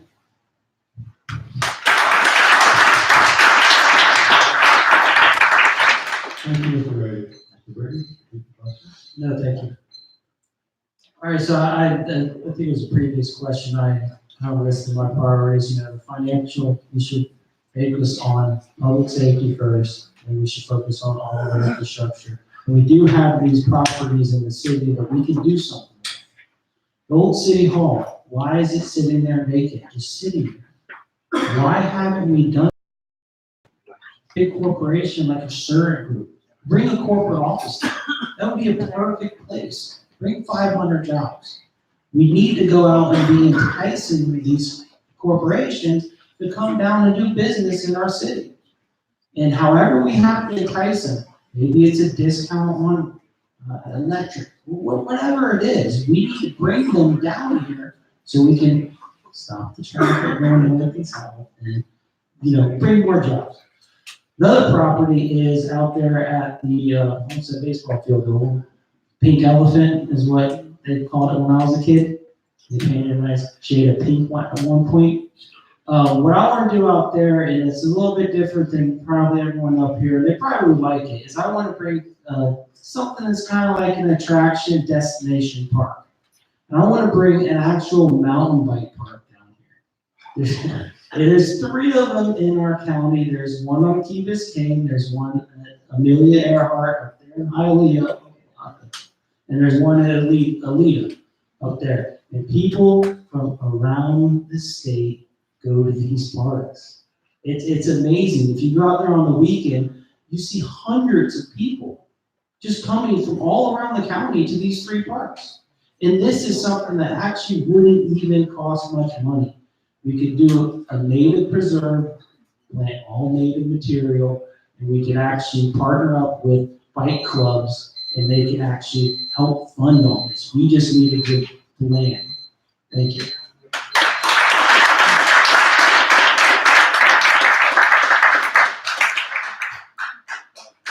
Thank you for your answer, Mr. Williams. I don't know if you're trying to buy my vote with the park. In grad school, I used to go to the mountain bike park all the time. There's also another one that's just as big as Marshall, but that's in Broward. I would love to see some mountain bike parks, so that'd be great. Excellent, great park. So, going back to the mayoral candidates, this will be a 2-minute question. The order of questions will go Mr. Lawson, Mr. Compton, and Mr. Schreiber. It is frequently been said, it's much more difficult to start and run a business in Homestead than it is in a number of surrounding communities, and that our development and tax base have suffered as a result. What can you tell the voters about your plan to create a more business-friendly environment to encourage future business development in Homestead? Great question, and I touched on it earlier. Bear in mind that the mayor and council only have hiring and firing authority over the manager, the city attorneys, the city clerk, and the auditor. But if I am fortunate enough to become mayor, the city manager will know in no uncertain terms that I do not support the current system of outsourcing the planning department, nor do I support the individual who has been running that planning department, who's also the mayor of Pinecrest for many, many years. I've had friends and clients, and I've had personal experience in that department. And just yesterday, I was speaking with a property owner. He owns a professional office building. And he relayed to me that there was room for another attorney, that they wanted to add one attorney in this office building. As an aside, I guess, I don't know, should we be encouraged or fearful that there's room for one more attorney at Homestead? I don't know. But the point is that it became such a hassle that that attorney went elsewhere. So we just, with the pettiness, but yet expensive pettiness, that the planning department, and delay is an issue. And I understand there's life safety issues that we have a responsibility to deal with on behalf of the Miami-Dade County Fire Department. Some of those issues we can't get around. But not only is the current configuration killing expansion, it is driving prices sky high. Basically, you come in and he'll generally say, give me $15,000 or $20,000 as a cost recovery deposit. We'll get you before city council. We'll let you know if we need more money. And by the way, there's no guarantee. That has got to change.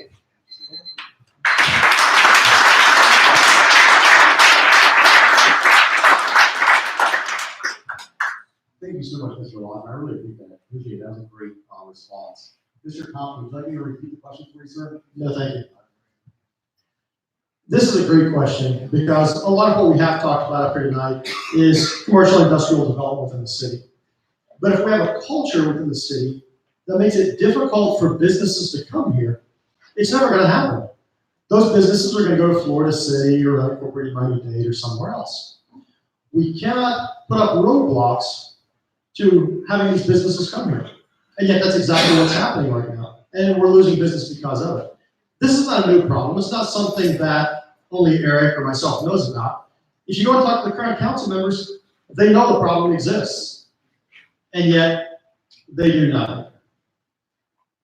This is not a difficult problem to resolve. It's a matter of council and mayor giving direction through city manager down to the city departments to change how they're doing business, to help these businesses come in, to make it more business friendly when it comes to starting these new businesses. And yet, the current council and mayor has chosen to not do that. It's a failure of leadership. Under my administration, from day one, that direction come down to the city manager and ultimately to those departments to begin to make it more business friendly, to help them. We want to make sure that life safety is taken into consideration. We want to make sure that the aesthetics are maintained, but we can work with these businesses to make it easier for them to come in, so that we work together as a partnership instead of trying to put up roadblocks. It's a lack of leadership, and it needs to change.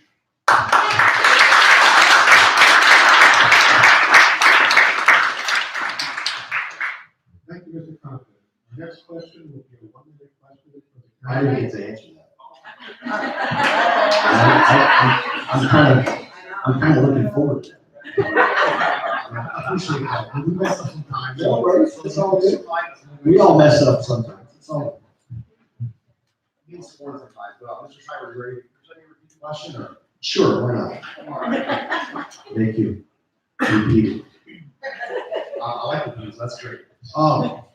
It has been frequently said that it is much more difficult to start and run a business in Homestead than it is in a number of surrounding communities, and our development and tax base has suffered as a result. What can you tell the voters about your plan to create a more business-friendly environment to encourage future business development in Homestead? Very simple. Said several times, but I did say it first, back to basics in our campaign. That was the platform that I started with originally. We need to put the emphasis on the people that we serve, not those that serve. Does that make sense? Because when you go to a city hall and you get told, no, you can't do this, you don't get told just, no, you can't. You get told in a rude way, often. I have the blessing of being endorsed by the IBEW, the International Brotherhood of Electrical Workers, which is a union that represents the largest portion of city employees. And I hear horror stories from them, from the administration, making and forcing them to do things that are simply ridiculous. It chases businesses away from our community. I also recently asked a question by a board of realtors yesterday, how we can make it easier to do business in Homestead, because they, in Miami, the Miami Association of Realtors, hear that we have problems in Homestead with our businesses and our licensing. We have a friend of mine who opened a banquet hall. It took 2 years to get open. There's no reason for that. It comes back to this. We shouldn't contract out our services. We should have people that work for us and account for us, not somebody that's influenced by the high press world. We don't want to be contracts.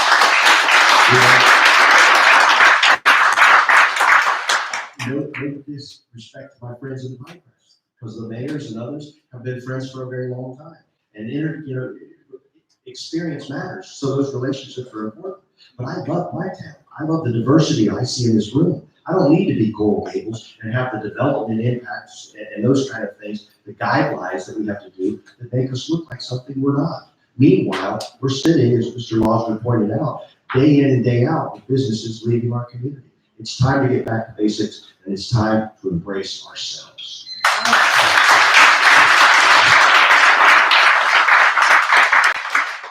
Thank you, Mr. Schreiber.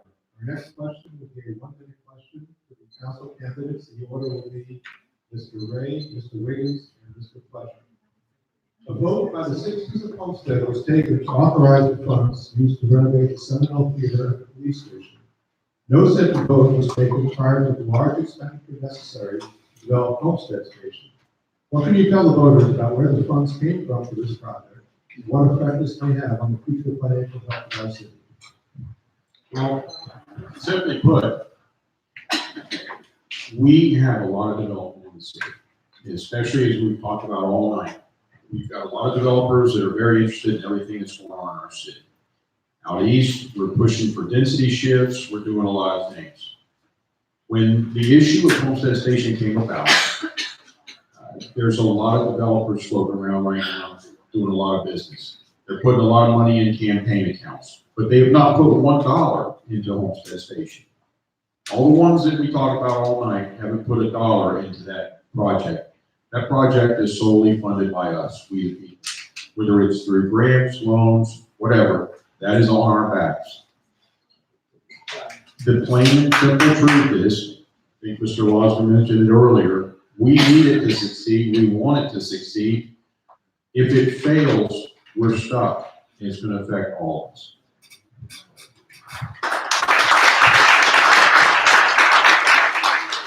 Thank you, Mr. Ray. Mr. Wiggins, if you have a question. Nothing. First of all, when we bring up these bonds, we need to make sure that the bonds are actually on the ballots when there are the most people voting for them in the city, in the presidential ballots and the actual congressional ballots. When you're having these bond issues, you put on the regular Homestead ballots, less than 2,000 people are voting for, Steve's numbers are $80-something million of loans. That is insanity, and we need to stop that. And we need to bring them to where it's voted on by the people, the majority of the people. And that's what I would want to do, is to make sure that the bonds are always voted on in the larger elections. Thank you.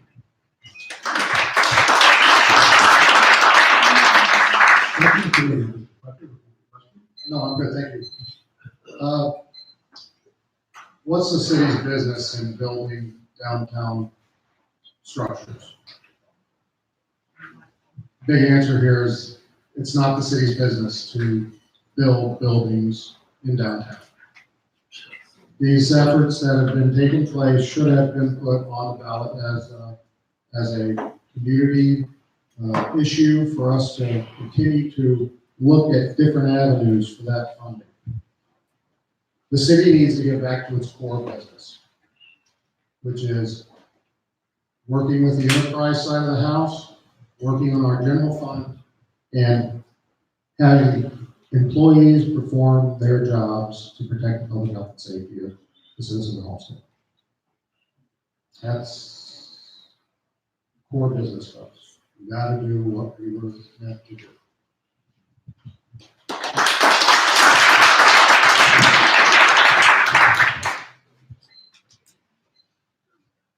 Okay, the next question will be a 1-minute question. We'll go back to the mayors. The order of answering will be Bradley Compton, Steve Shiver, and Steve Lawson. Mr. Compton, there has been debate in the past as to whether Homestead has an adequate number of police officers for a city of our size. What can you tell the voters about your views on the size of the Homestead police force? This will be pretty short for me. I think you know where I stand. Safety and security is paramount to the city. It's the fundamental purpose for which the city needs to be, The size of the city has doubled in the last 15 years, and yet our police department has only increased 30%.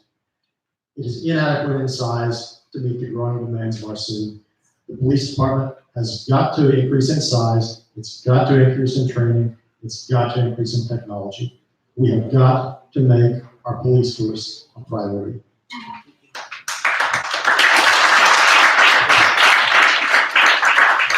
Thank you so much for your answer. I'm sorry this question seems redundant. I've basically answered this before, but this is a question list that I had to go through. So, who is next would be Mr. Sharp. Would you like the question repeated? No, thank you. Repeat it in my sleep.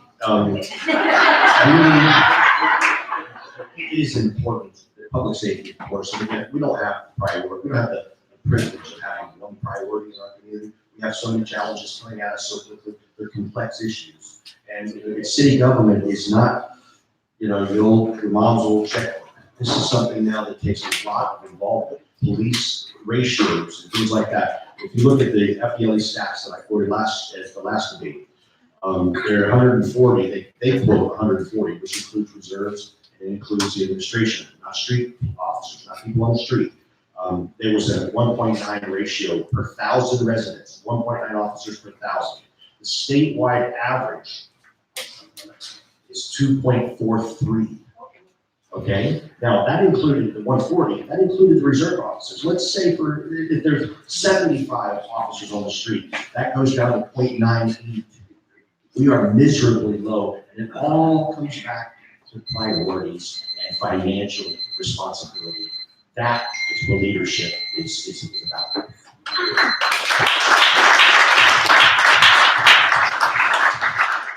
Thank you very much, Mr. Lawson. Sure, yeah. Again, I hit on it earlier, and this comes directly from the city manager's presentation at the budget hearing last week.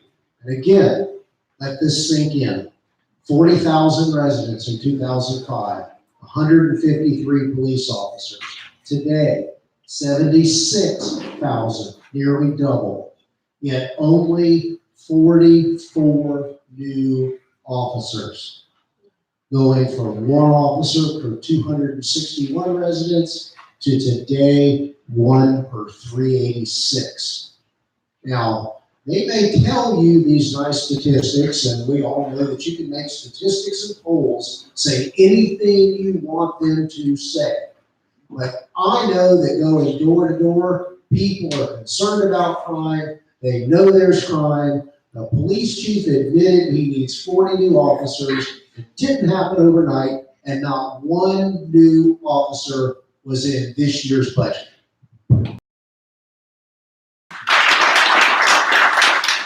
Thank you, Mr. Rossler. Our next question returns to question. The order of answers will be Mr. Wiggins, Mr. Fletcher, and Mr. Ray. Currently, all city council positions are elected based upon a citywide vote. In the past, issues have been raised concerning the excessive cost necessary to run a citywide versus a district campaign, and the fact that the council person per district may not be supported by the voters of their own district. What can you tell the voters about your view on citywide versus district voting for city council candidates? Okay, so I understand why they actually have it as citywide now, and that's because we have poor turnout. It's simple as that. If we went back to the district, it would be, some districts would have 200-300 people vote for the city council, and that's horrible. I would actually like to even go farther and go to where we actually elect our city council and mayor's positions in the big election. I do not understand why we put it in the off years to have poor turnout.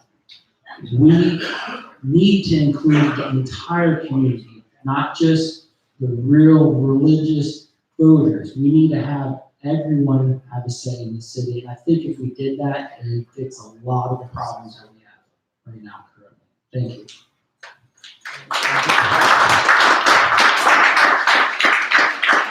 Thank you, Mr. Wiggins. Mr. Fletcher, repeat the question. No, I'm good, thank you.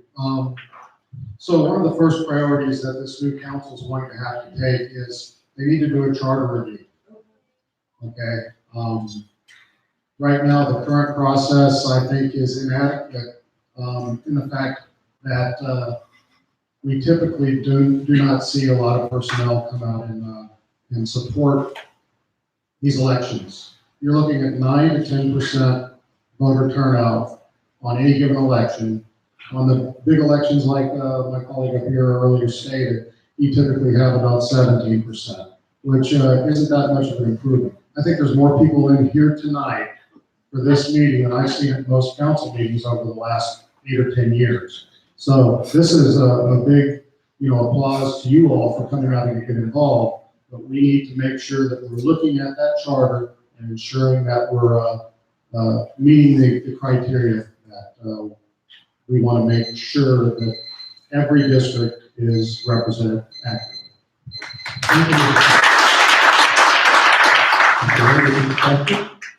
No. As we grow, and we're growing fairly rapidly, it costs a lot of money to run a campaign. Plain and simple, there's some great people out there, I think, that would participate in the system if it wasn't so financially obligated. To run a campaign in this town right now, probably, I'm just over $10,000 right now, and there's $30,000, $40,000 per campaign. That makes it financially prohibitive for a lot of people. As we grow, and we've already grown a lot, if the charter changed and we started looking at district elections, I think that would allow more participation from each area of the city.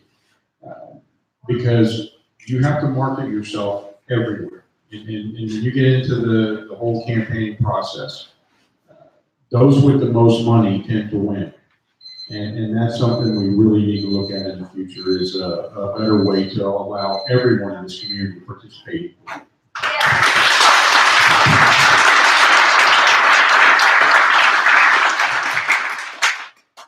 Thank you for your response, Mr. Ray. We'll go back to the mayoral candidates. This will be a 1-minute question. The order of response will be Mr. Schreiber, Mr. Lawler, and Mr. Collins. A vote by the citizens of Homestead was taken to authorize the funds to renovate the Seminole Theater and Police Station. No such vote was taken prior to the large expenditure necessary to develop Homestead Station. What can you tell the voters about where the funds came from for this project? And what effect can this have on future financial health of our city? Real quickly, it's a very complex issue, so 1 minute is a very difficult challenge. The bonds that came for the downtown project that renovated Rick Simmel Theater and the police station were actually voted on. And like my colleagues to the left said, they were voted on during an election with only 600 people turned out to approve that vote. So it's a challenge, and that was purposely done. There was a move by organizations, and we needed the police station. So I'm not saying that those things are not important, but there could be more transparency in doing that. The Homestead Station was not voted on, and we don't need to vote on that type of project, but we need to be more transparent when we develop it. We need to have more input from the community as we prioritize a very finite, limited amount of resources. That, my friends, they're not doing. And so while I hope and pray, as Mr. Majan pointed out, that the Homestead Station is one of the most successful projects that we've ever seen. We need to prioritize our finances, and we need to be transparent when we do it.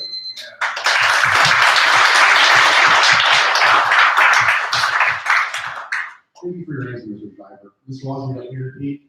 No. Clearly, the funding sources are intertwined and very complex, and anybody who has the opportunity to watch the budget presentation from last week, get a taste of that.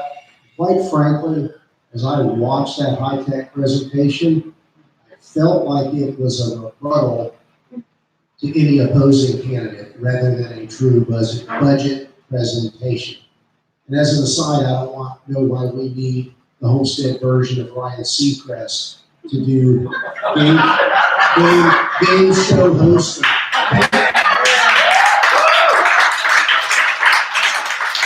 I'm sorry. The manager is a very bright and articulate person, and hopefully the next mayor will be, because the mayor is elected to speak for the residents, not some slick guy from Los Angeles that does videos that get posted on Facebook every couple of days. But we need more transparency. We need to move away from top down to community buy-in.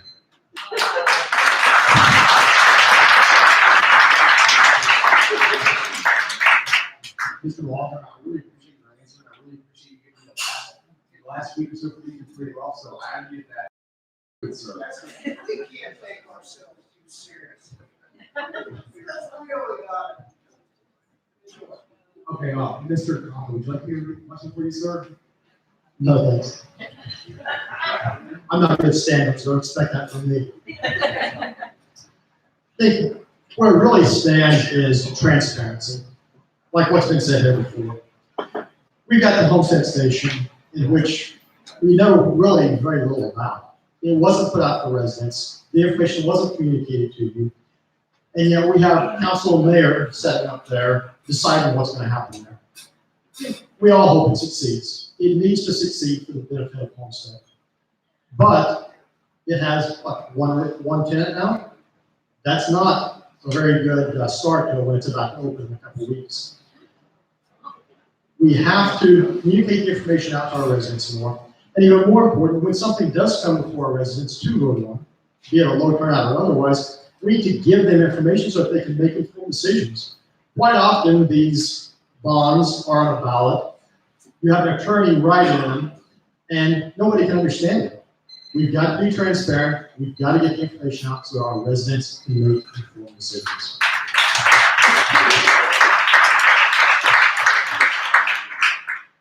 Our next question will return to the council candidates. It's a 1 minute question. The order of answers will be Mr. Fletcher, Mr. Ray, and Mr. Wiggins. There's been a debate in the past as to whether Homestead has an adequate number of police officers for a city of our size. What can you tell voters about your views on the size of the Homestead police? Again, not to beat a dead horse, but we are approximately 40 officers short on minimum staffing numbers needed for the city of Homestead. We have to get back and prioritize the hiring of personnel, ensuring we have the right people to do the job, and that is the priority to protect the public health and safety, of Homestead. And we have to get back to basics and prioritize that. Thank you very much.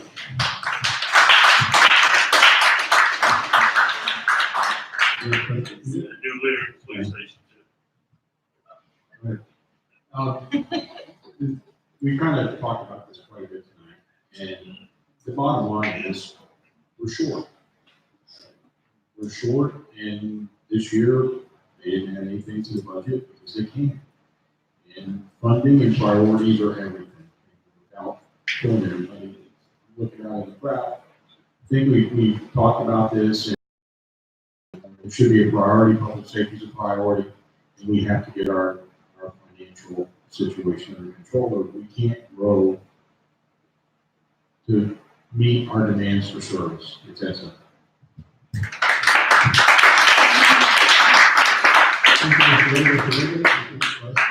Yes, no. No. All right, so like I said before, over the past 12 months and over the next 12 months, we're gonna add 1,300 homes over there on this side of this room. We're gonna need 11 police officers just to service that over the next 12 months to keep at the statistics of 2.43. And I read the same statistics on the interweb, and it's crazy. So we're down 40 now, and then we're gonna add enough residents for another 10. We need to do something. We need to start. I'm realistic. I'm not gonna do it in 1 year. You can't add 50 police officers in 1 year. First, it probably wouldn't even be good to have that many rookies out there on the road in the first year. So, yeah, basically, we need to start somewhere. Maybe the number's 10. We need to have 10 every single year. Try to tackle this problem over the next 5 years. We need to have a plan. Thank you so much for your response, Mr. Wiggins. Going back to the mayors, this will be a two-minute question. The order of response will be Mr. Lawson, Mr. Compton, and Mr. Schuyler. The ongoing topic of how to resolve the situation surrounding the Keys Gate Golf Course is of great concern to our citizens, particularly those in the eastern half of the city. What can you tell the voters about your plan to resolve this situation? As I said earlier, just say no to those who come to the city and want favors, but don't hold up their end of the bargain, period. It's that simple. These people are spending a lot of money to maintain the status quo. And those status quo candidates don't have the guts to be here tonight and face you and address those issues.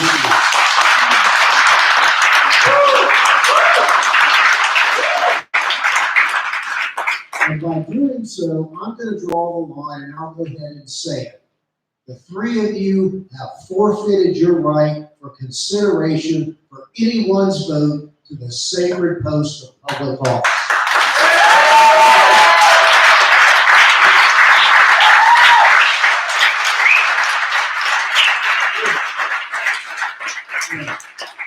And I've got word while we're up here that another hit piece has gone out by text, just like it went out last week when we were at the debate. Jeff Porter, put on your big boy pants and come out and join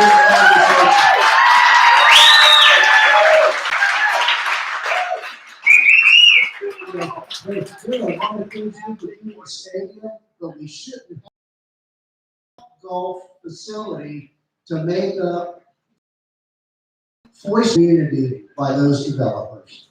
Thank you. Great response, sir. That's all I can say. Mr. Compton, would you like me to repeat the question for you, sir? No, thank you. Before we get to how we're going to deal with the golf course going forward, we need to look at how it's being maintained now. Besides the fact that it's a underutilized piece of property in our city, it's an eyesore. It's used for illicit activities.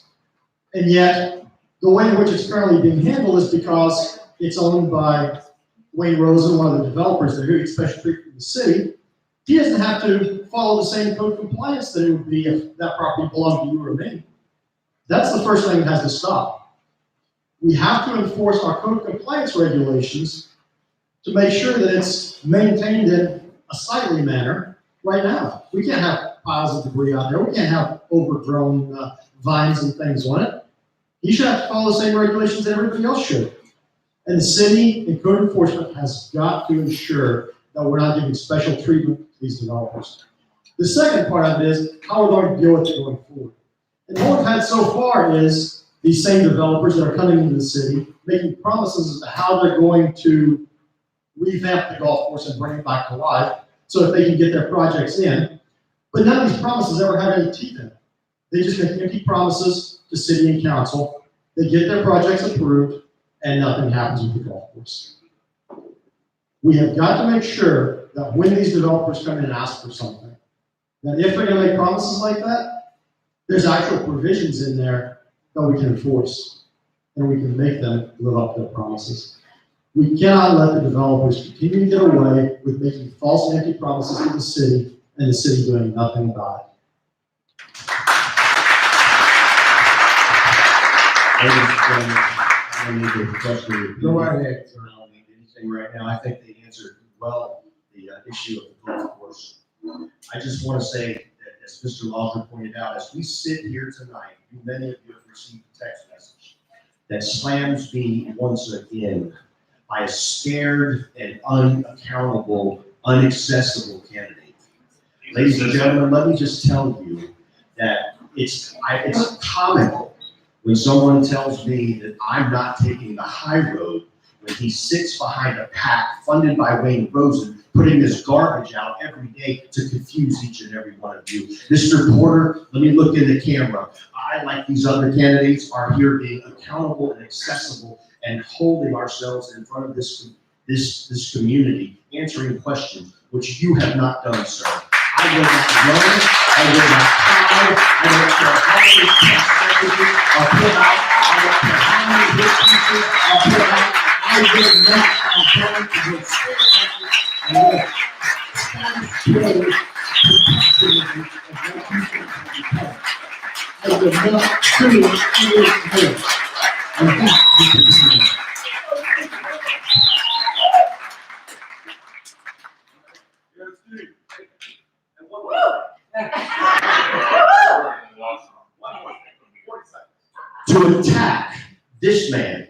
To attack this man with party politics, when this is a nonpartisan race. I said a few minutes ago, I am proud to sit here with each and every one of these candidates who put themselves out for this scrutiny and this silliness to be attacked, but they want to serve you. That says a lot of stuff. That says a lot of their character. And for that, I want to give them a round of applause.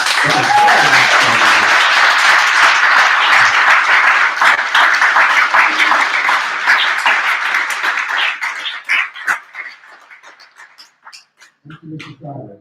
The next question refers to the council candidates with the 2-minute question. First, the order which will be answered is Mr. Ray, Mr. Williams, and Mr. Fletcher.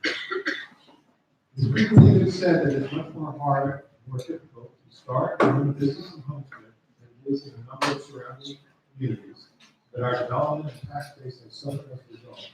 What can you tell the voters about your plan to create a more business-friendly environment, encourage future business development? I think we've talked about that quite a bit tonight. We need an in-house, we need people who live in our community to make decisions. Right now, a lot of things are outsourced. Our management team comes from somewhere else, at the highest levels from communities far away. Very simply, let's get back to basics. Let's get our city hall back in order. Let's get local people in charge of taking care of local business. That's it.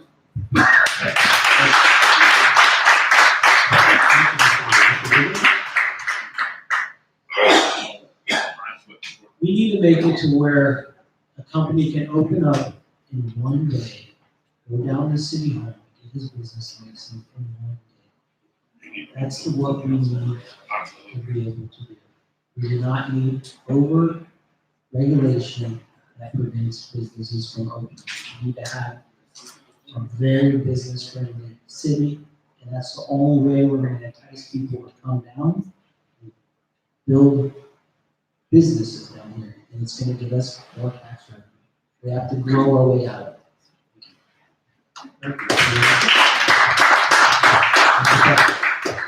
Thank you. So, again, we need to look at the department in general. Let's just say this first and foremost, the downtown project has not one local business performing work on it. So our tax monies are being spent, to hire people from out of town. Not one local contractor is currently working on the Homestead Station. That's a shame. Big shame. I, shame. absolutely. Very You can change that word twice, sham or shame, it's the same thing here. One of the other things we need to look at is, professionals, when you're a building inspector, you should be able to have some discretion in order to do your job. I believe the current mantra from City Hall is the council has set policies and procedures in place, and the city employees are going to follow those to the T with no discretion. And that's what's causing these businesses to not want to come and do business in the city of Homestead. We have to change that mindset. Get somebody local in here, like we used to have Tom Lampert, who was a great guy.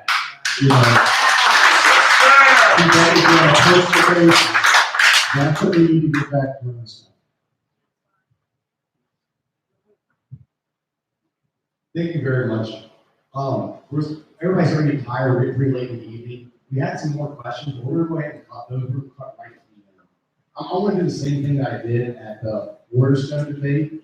I want as many people in this election to be included as possible. The more we include people, the more we interact with people, the more people come out and vote, the better representation we get in government. So again, being a father of 2 daughters, I'm very honored to ask a woman to come up and ask a question in my place.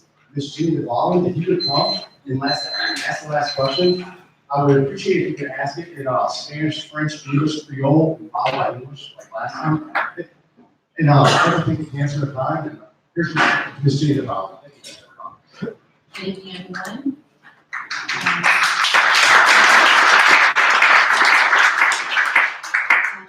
As Eric said, my name is Judy Devlin, and I live in the city of Homestead. I live in the city of Homestead, or I have been living in the city of Homestead for about 11 years now, and I am concerned. And me, I am a representative of how inclusive the city needs to be everywhere. So I'm gonna ask you gentlemen a question. I will not be repeating it each time as last time, but I will be asking you gentlemen in this order: Mr. Real, Mr. Fletcher, Mr. Wiggins, Mr. Shiver, Mr. Rosler, and Mr. Compton. I will be asking this question. So please take your time and tell these people sitting here, the Haitians, the Hispanics, the Americans. First in French, pourquoi vous voulez-vous voter pour nous? And in Creole, ¿por qué vous votez pour nous? In Spanish, ¿por qué deberían votar por ustedes? And lastly in English, why would these people need to vote?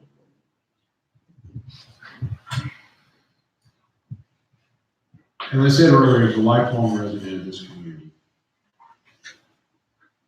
I would have never dreamed I would be sitting before you tonight, running for public office. And the simple reason that I'm running for public office is I want to bring our community back and give them a voice in City Hall. And a vote for me is a vote for you to have your voice at City Hall, something that's been missing for a long time.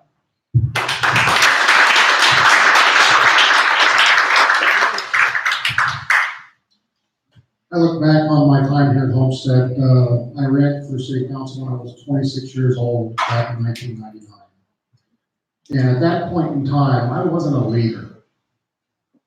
I kind of followed, and it took me a while to learn. And these were 2-year terms back in that time. By the time I learned the process, it was time to run for re-election. And you really didn't have time to get things done that you had started. A lot of what you've heard tonight, I think, is very positive about each and every one of the personnel up here. And just a quote I remember hearing, campaigning is about a promise. Governing is part of achieving. That's where we need to go in this city. We need to be part of achieving a goal that makes this city better. I've learned a lot in the last 20 years of my public service, and I think that through the overall feedback I've been provided through the years by being a police officer and dealing with individuals from every community on a one-on-one basis, you learn there's a very diverse background here in this community, and they really all want the same thing. They want to be safe. They want to be with their families. And they want to be left alone. And they don't need big brother or government coming in and disrupting their life. Our job is to try and prevent that to the best possible end. Thank you.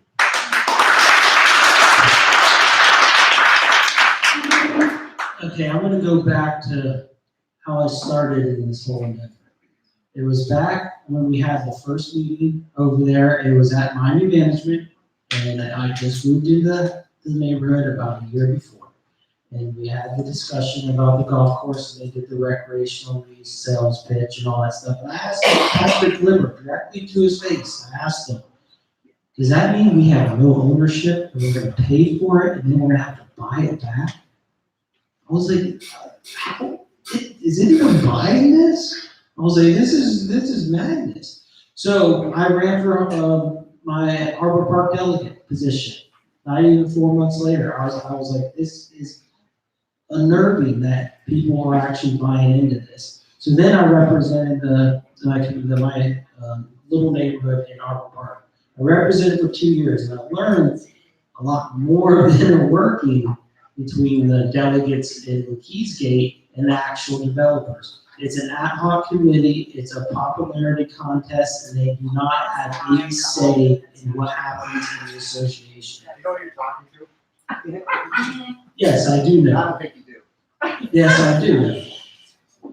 And once I got in there, I realized that there's no real way to change things at that level. You actually had to go to a higher level, and you had to get to the city council. We won't be able to get this association turned over from developers control, but we can definitely mitigate some of the things. There's 3,900 homes in this city that really have no serious representation.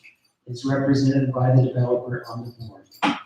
And that's something I want to change. Other things I've done is I've been the president of FNGLA. We represent $2.7 billion in economic impact in the Dade County alone.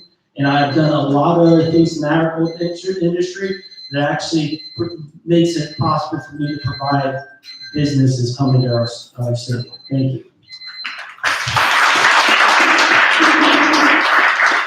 I promise not to get passionate again. But I won't make excuses for being passionate. I love my hometown. I look around this room and I see many friends that I've known for many, many, many years, and some new I've met just the last few weeks. And I'm blessed to be able to look you in the face and tell you I'm here for you. I will continue to be here for you. Experience matters. We're not running Mom's checkbook from 1946. We have to be able to, the mayor of this community has to be able to reach out beyond the confines of the city limits. We have to be able to talk to the county. We have to be able to talk to the state legislatures and to the federal government as well. Ladies and gentlemen, I've testified in front of Congress. I've testified in front of the state legislatures, and I've been county manager of the largest government in southeastern United States. And I've done that with pride at every step of the way for my friends and my family that I represent and I live with here in this community. I'm not knocking anybody else's credibility or anybody else's willingness, but I will tell you this, there's a reason they're scared of us. There's a reason that they won't sit here and talk about issues. There's a reason that they're misguiding voters left and right, using a friend of mine, who was a friend of mine, to fund their devious tactics against us all. That ought to tell you miles of what they're about. We're here tonight to ask you for your vote. I'm here today to earn your respect.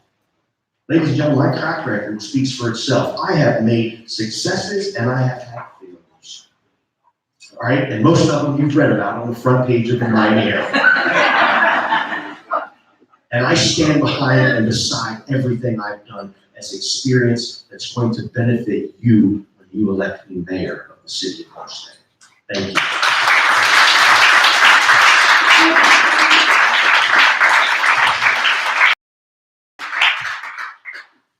I have a feeling that some of our competitors and their funders and city staff are watching tonight or they'll watch later. And I want to be really clear. I'm not here to criticize. I'm here out of concern for the future of my community. I said earlier, my roots run deep here. Other than going away to college and law school, I have never lived anywhere else. And again, before, during, and after holding public office, I have remained involved and engaged without regard to personal gain and sometimes having a lot of rocks thrown at me, just as many as apparently are being thrown tonight. We all want the city to succeed. The mayor of Homestead is the face and the voice of this community. And we need a new voice and we need a new face. One of my core concerns is the reputation of this community. And the next mayor of this community is going to have a lot to do with the reputation of this community. Ladies and gentlemen, I submit to you that I have the perfect mix of positive reputation, positive experience, positive service, and a real commitment to being here in this community and making it a better place. And I'll take the slings and arrows, because sometimes that's what it takes to prevail. Some are running to be mayor. I want to serve you and this community as your mayor. And whatever the outcome, I will continue to take part and do public service. But we've got to change course. Thank you all for being here.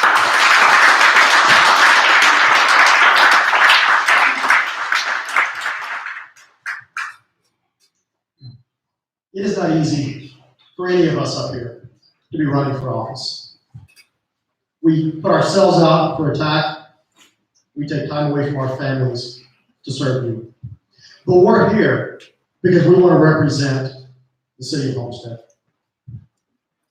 I jumped into this ring because the residents, we need new leadership.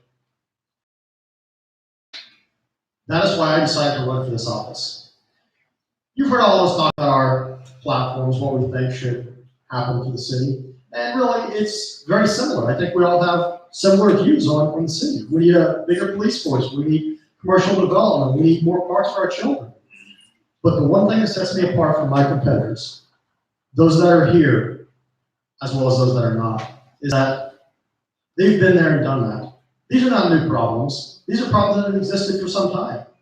And yet, we're here tonight talking about the same problems that existed before.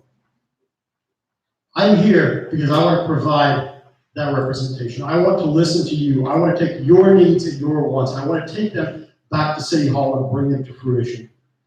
I pledge to you tonight that if you elect me as your next mayor, I will work tirelessly every day to ensure that your needs and your wants come before the council and that they're realized. Thank you.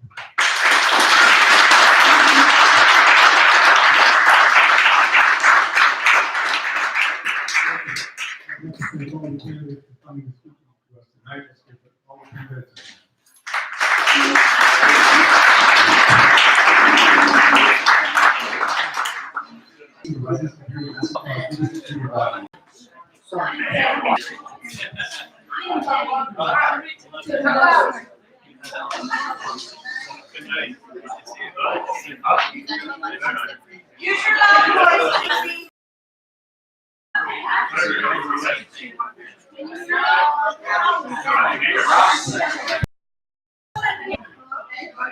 I feel like I'm in the church tonight. And it is so important. It is so important. It doesn't matter. These gentlemen deserve so much credit.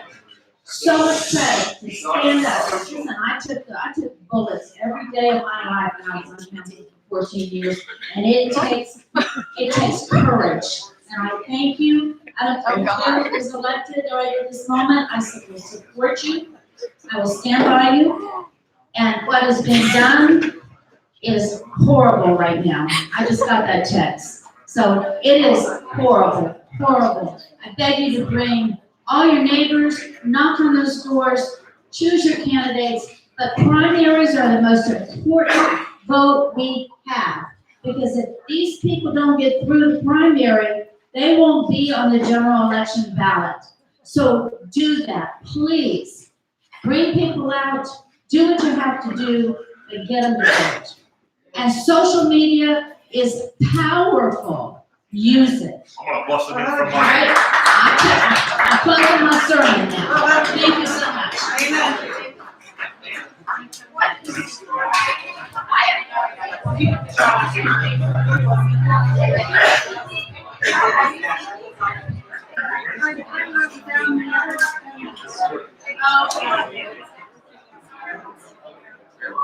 We'll see you tomorrow, Brian. Yeah. Good, gross.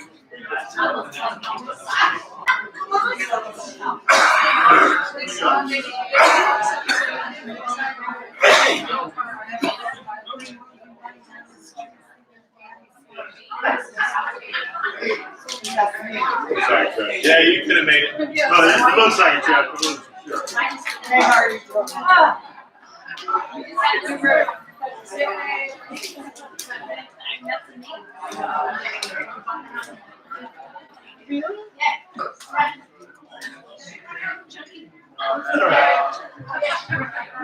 Oh, really?